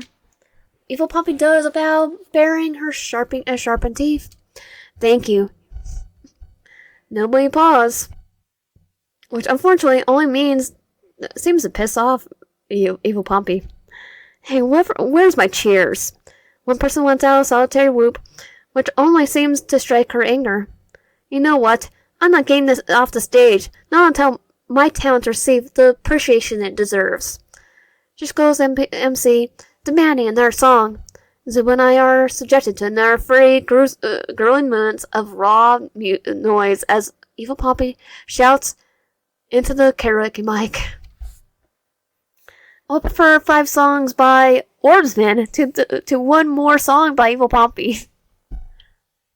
Boys only want to... If it's... She sings a pop country song, shouting, clashing horribly with the delicate melody.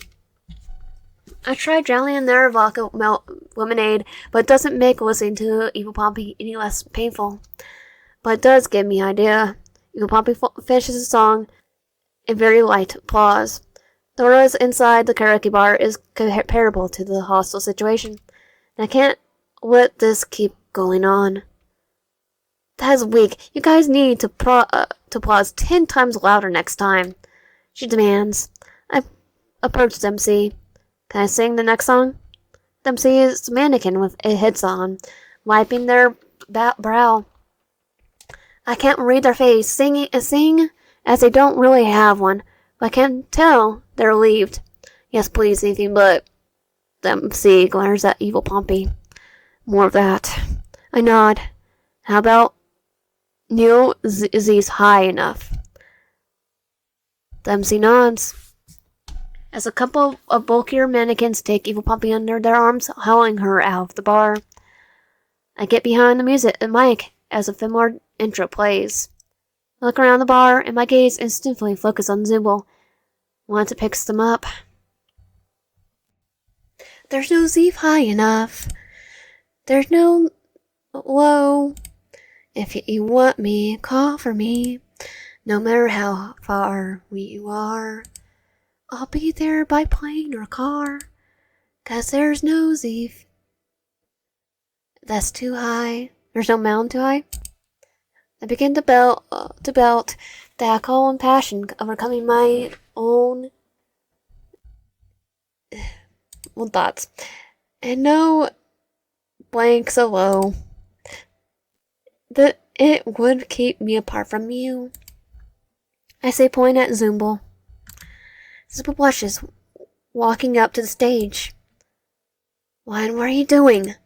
I look down at them. Singing, I say before launching into the next verse. My eyes barely drift from Zooble as I sing verse after verse. Lose my breath, or even forgetting a few lines here and there, fueled by a desperate need to be heard. To communicate clearly everything I feel at this moment. Or haven't I told you? There's no mountain too high. I'm going to say mountain, because I think that's actually what it is. And no blank too low. I say repeating and refraining, saying it to the bar, but also saying to one person. Zooble, who mostly stands there shocked. But that's okay, because at this moment I'm not a fellow student or someone else in the band. I'm just YN, telling Zooble how I feel, even if it's through song. I finish sweating, breathless. There's a moment of quiet. The bar interrupts into applause. Encore, encore, encore. A chant rises. Really? But I'm breathless. Well, I manage through pants. But before I can turn them down, Zooble ascends the stage. Come on, give the people what they want. They say, still blushing from the attention I gave them. They're my performance. We could pick, I'll do it. So you can catch your breath out, I bet. I nod. Zooble descends the stage and requests us on an extra mic for the MC, who nods before the song starts. Well, I have had the best time of my life. I didn't feel this way until now. I swear, it's very true. I owe this feeling to you, they say, looking at me. I nod. Yeah, and I had the best time today. And it's you who made me feel this way. We continue the duet. The bar is electric around us, even though I'm focused on Zooble for the whole performance. It's hard to ignore the occasional whistle, or the way the crowd oohs and ahs at the end of each chorus. So when I maintain eye contact through the performance, the tension in the air is so thick it almost chokes me. But I push through it, forcing air into my aching lungs and belting every chorus, calling out my stained vocal cords. As we pass through every open door to find truth, I owe my feelings to you. We hold that note. The moment seems to stretch forever. Beautiful. But like all good things, the moment does eventually end. The bar cheers around us as we stand sweating, looking at one another. Well, that's where we are ending karaoke night. Aw, I always have them wanting more. Everyone nods as the bar lights begin to go down and the various NPCs filter out. So, I say panting, should we head back to the dorms? Zooble nods. I think I'm sweat from my shirt. They laugh. We hold hands, or I guess they hold my hand, and I hold their claw. I didn't know you were such a good singer. Zooble blushes. Well, ditto to you, YN. I'm very horrible. You really managed to hit every note out there, even if you were singing at the top of your voice for each note. Hurry my vocal cords. I laugh. I know it's kind of my first time. Maybe next time we can do some breathing exercises. I perk up. Next time? I mean, I'll do that again if you want to. I nod. I had a lot of fun tonight. I trail off looking at Zooble. Zooble nods, looking back at me. Me too, YN. I had fun. More fun than I ever had. I had in a long time. I can't help but feel warm and fuzzy in their words. We finally get to my dorm drawer. Time to ask something I've been thinking about. So, Zooble? They look at me. Yeah? Did you, mean it? They raise an eyebrow. Mean what? What you said. When? I look up at them. You know, back at the bar? About you being a good singer. I shake my head. No, like, during the first song? Zooble rolls her eyes. It's a song, YN. What? But, like, you know, you were looking at me. You picked the song so... YN, it's a song with lyrics. I was looking at you because... They blush, looking away. Well, because you weren't the most familiar person in the crowd, okay? But Zooble! Zooble shakes her head. Look, YN, tonight was fun. Can't we not do this? I sigh. Seriously, look. I know what you're getting at. And I had a lot of fun tonight. They pinched the bridge of their nose, where their nose would be. And between the live music and performance and helping Gangle with her art and just the cultural affair in general, I'm not in a very focused headspace right now. I sag. Zooble notices my response and puts a claw on my shoulder. That's okay, Zooble. But I'm not saying it wasn't anything either. Huh? Look. Let's focus on getting our performance done right now, okay? I nod. Can do that. I promise after that we can talk about this. About us. I can expect that. Even if I wish I knew now. I know if I press Zooble for an answer, I'm just guaranteed to know. Okay, Zooble, sorry I brought the mood down for asking. It's okay, YN. I think there's a lot of stuff going on. But for what it's worth, I really liked singing with you. And I hope that we can hang out more once this is over. I nod. I'm even able to smile a bit. Me too, no matter how things go. Zooble gives me a beautiful look. That really was the best time I had for a long time as I can remember. We both stand there for a few tense, awkward minutes. I can't really think of their conversation topic other than what I just said.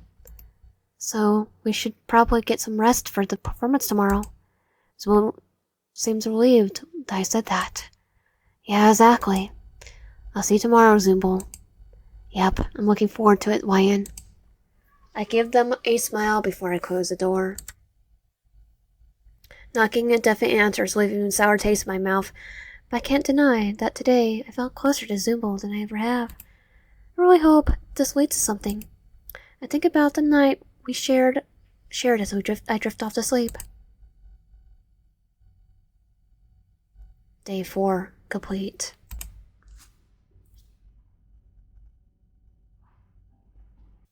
I wake up the next morning and I'm barely able to open my eyes.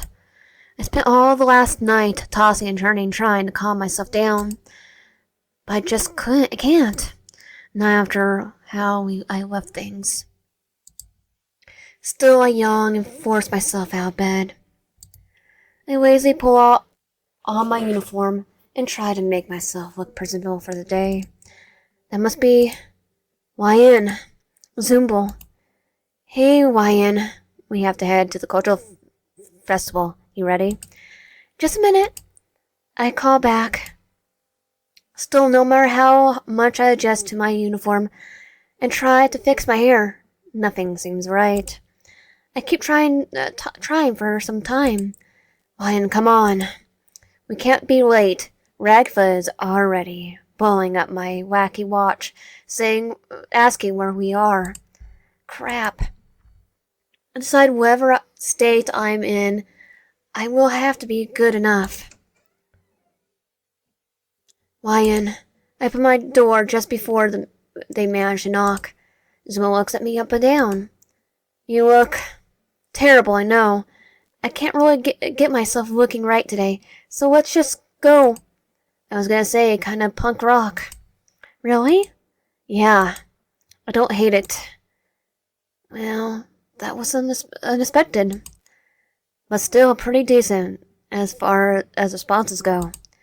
Let's get going, yeah? Zooble grabs my hand and we rush out of the cultural festival. Oh my gosh! Where have you guys been?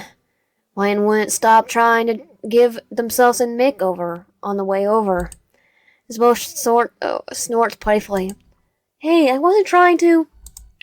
Ragva wipes her brow. What matters is that you two are here now. Kane was really getting insistent. So, does everyone remember their parts from yesterday? Yep. Perfect. Because we only be letting down Kane and an entire school body if we mess this up. She says, with a joyful swaying of her arm. Her tone is full of fake enthusiasm. She sounds completely manic. But there's not really any time to comment on it. We step into the spotlight. Whoa! As I look out the crowd of my peers, my knees go weak. Was there always this many people in our school? We all rendered a little speechless at the gathering crowd. Lucky for us, Principal Kane pops into existence. Ladies and gentlemen, boys and girls, ladies and gals, and non-binary pals. Today, the student council president and her selected cohort are here to produce music. The word echoes as if he's shouting into a large empty room. The crowd goes silent for a second before erupting in applause. Zooble winces next to him. Even Ragva seems a little put upon by the introduction. That's right, music. Those delectable little vibrations that itch something in the human mind that makes everything feel better. He forces spinning his cane in place. Whoop! He loses his grip on the cane and it goes flying into one of the cymbals. He's glitching out. He pauses for a second, seeming to almost glitch into place as he stares at his cane before snapping his fingers. The cane disappears from the front of the drum set and reappears in his hands. Now that's humane. On with the show. Please welcome on the stage Do Re Mi Fa So. With another snap, Kane disappears from sight. Ragva casts a glance back at us, smiling nervously before giving a thumbs up as the audience claps. Break a leg, guys. Not that I really want you guys to break a leg or anything like that. She trails off with a nervous chuckle. Zooble turns to me from behind the drum kit. You ready, Wyan? Ready as I'll ever be. Zooble nods coolly. Seems like this was the right thing to say. I'll count on us, okay? I nod, giving Zooble a Zooble, and weak smile and thumbs up. 1, 2, 1, 2, 1, 2, 1, 2, 3, and Zooble launches into their drum part. A second ago, my body felt stiff as a board, but seeing the fluid ease with which Zooble plays, I feel a little more confident in myself. My fingers dance across the piano Kane has provided. Ragfa sits a few sour notes as she tries to match out tempo, but before anyone can campaign or even shout boo, we're in full swing. Zooble executes their drum solo flawlessly. The moment they slow down, I pick right up with my piano part, starting with a complex melody. Once my solo is complete, Ragva stands in the spotlight and executes her own solo perfectly. Finally, after what feels like hours, but only 5 minutes tops, we finish. The crowd is silent for a few moments. I cast a worried glance at Zooble, who gives a apologetic shrug. It's fine, Ryan. I think you did a pretty good. Zooble is summarily cut off by a roar of applause. The entire mannequin audience is going absolutely wild, jumping up and down. I haven't seen Mr. Kingler, Pompey, and Gangle in the crowd. Bravo, bravo! Those are my students! Gangle's ribbon-like arms flutter manically as she jumps up and down. Go Zooble, go Ryan! Even Pompey is wearing a big, wide smile. Amazing job, you guys! Predictably, but regrettably, our concert also has its detractors. Of course it's Jax. Boo! Boo! Violin sucks! I got duct taped to the ceiling over this stupid performance. I think he deserved it, though. I love him, but he deserved it. We ignore Jack's boos and bow for the audience. A few students even throw roses to the stage. For a while, it's nice to bask in the glow of our achievement. And after a few minutes, the applause dies down and we can safely descend the stage. We're surrounded by old friends as we rejoin the rest of the students for the cultural fair. Seriously, Wayne, I didn't know you were so good at piano. Thanks, Pompey. I'm just glad I was able to keep up. Zooble walks up to behind me, putting a hand on my shoulder. Keep up. Yeah, right. You practically showed us all up with your performance up there. I can't hide my blush. Everyone did their best. I think we can all be proud of our work. Wayne and Zooble, FTW for the win. Did you just say FTW out loud? Kinda cringe, but I let it slide. Just keep. Let it slide. I'm so proud of you for coming together for the cultural festival. Seriously, congratulations for all of you. We all walk around the festival together. After our performance, Zooble and I are parched and starving. There's a little stall selling boba tea, another one selling stickers. Oh, I know what it is. One of the clubs is even making sushi rolls. Without any additional farewell, Zooble and I stroll the cultural fair, picking out a little bit of everything. We finally head to the courtyard to sit down and start eating in. For a few minutes, we were both busy stuffing our faces to even talk to one another. But once there is a pause, I decide to ask a question. The question that's been on my mind ever since last night. So, Zooble? Zooble looks at me, pausing their feast for a moment. Yes, Ryan? Are we? Zooble sighs. You know, after the cultural festival, what are we going to be? Zooble pauses for a moment before answering. I wanted to wait until after the festival to tell you this. And once preparing for the worst. I'm actually They pause, blushing. Falling for you. They blur out, so fast it sounds like one word. What? Zooble puffs. I said I'm falling for you, okay? It's so embarrassing. I hope you're happy. So this is what a tsundere is. It's like, yeah. I breath a sigh of relief. Me too, Zooble. Not the embarrassing part. The falling for you part. Zooble blush deepens. I can't believe I fell for a nerd like you, Ryan. I laugh a bit.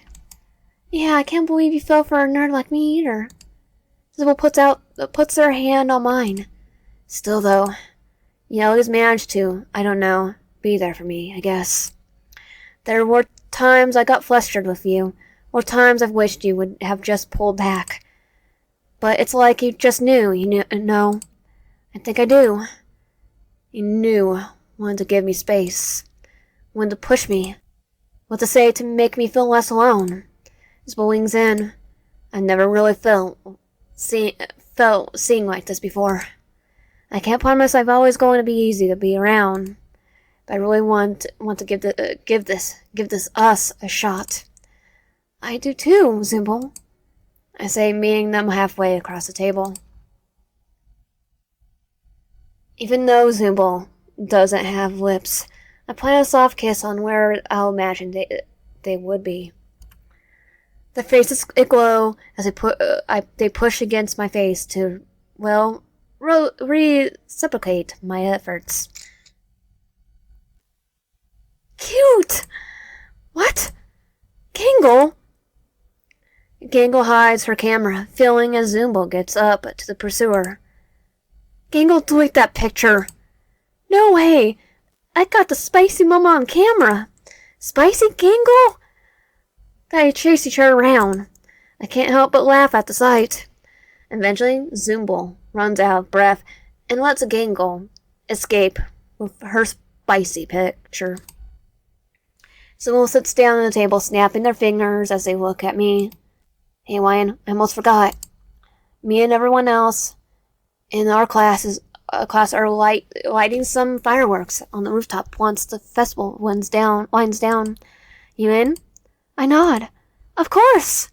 We hold hands as we walk back to our dorms. As I step into my dorm, I notice a few garments laid out on my bed with a note on it. I read it. Dear Ryan, as a sincere thank you and congratulations you, both of you, both your contributions to the cultural fair and your success of Zooble. I hereby bestow upon you the fireworks yukata. This garment allows you to access the school rooftop for some good old-fashioned pyrotechnic fun with your fellow humans. Warning, yukata is 100% cotton and may shrink up to 20% upon washing. I'll be fine. Huh? I don't know yukata. Looking at myself in the mirror. It's actually very nice. Kane picked colors that complement my eyes and skin tone very well. I only have a few moments to admire it before Zooble knocks at my door. Come on, Ryan. Let's get going. I don't want to miss any of the fireworks. I unlocked the door. Wow. They stand. They're stunned. You look, they pause, strain their features.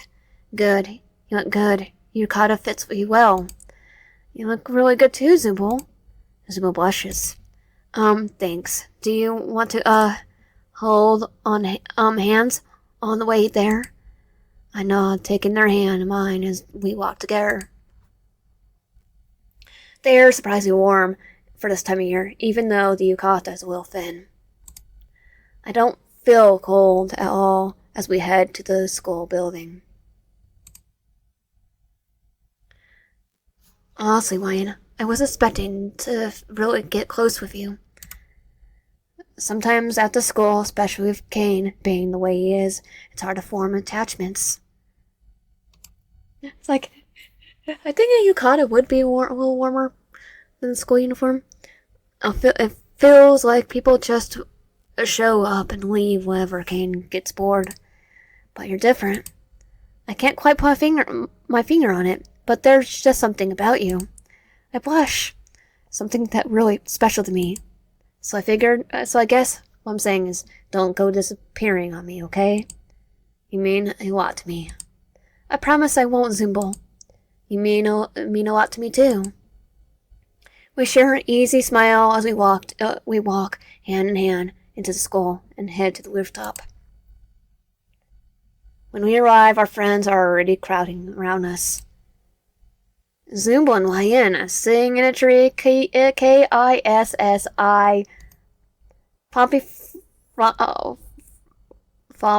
frops him on the back of the head. Crowdy chop. Don't tease them, Jax. It's good to see you guys. You make a cute couple. What? Who told you, everyone? All eyes turned to Gangle. Gangle laughed nervously, trapping the tips of her ribbon arms together. I may have posted the picture I took on you two on the school message board, and also sent it to Ragapha and Pompey. Gangle! I'm sorry, it was just my first time being the first one to know about something. I just wanted to tell everyone because I'm so excited for the two of you. Seriously? I put my hand on Zooble's back. It's cool. It's not like we were gonna hide it once we were up there anyways. Zooble blushes a bit. Yeah, I guess that's fair. So yeah, me and Ryan are dating now. And Jax, don't mess with us. Well, isn't that cute, Zooble? Has a heart after all. Call me Zooble, Zombie. Zombie has a heart after all. Call me Zombie one again, and we'll see how well rabbits handle a 3-story fall from the school rooftop. Spoiler, probably not. It's like dip. He rolls. Jax rolls his eyes and just walks off. Last week, Kingler approaches us. Oh, you guys decided to see some fireworks? We both nod. Who's setting them off? Well, originally it was supposed to be Ragapha, but Gangle has to do it at the last second. I find that surprising. Zooble and I exchange a look before shrugging. Sounds cool. The fireworks display goes off, displaying a pretty array of blues, yellows, and greens, and purple lights. Just as things are drawing to a close, Gangle pipes up. And this one's for Zooble and YN. She lights a pair of especially marked fireworks that go off, igniting a pink and white heart that stays in the sky for a few seconds as the specialized fireworks go off. Zooble and I hold hands as we watch the last of the display go off. With time and more of our memories returned, we still haven't found a way out of the school yet, or back to our lives before. I may not know what the future holds, or what new challenges will await us. But I know together, with Zooble, there's nothing we can't handle.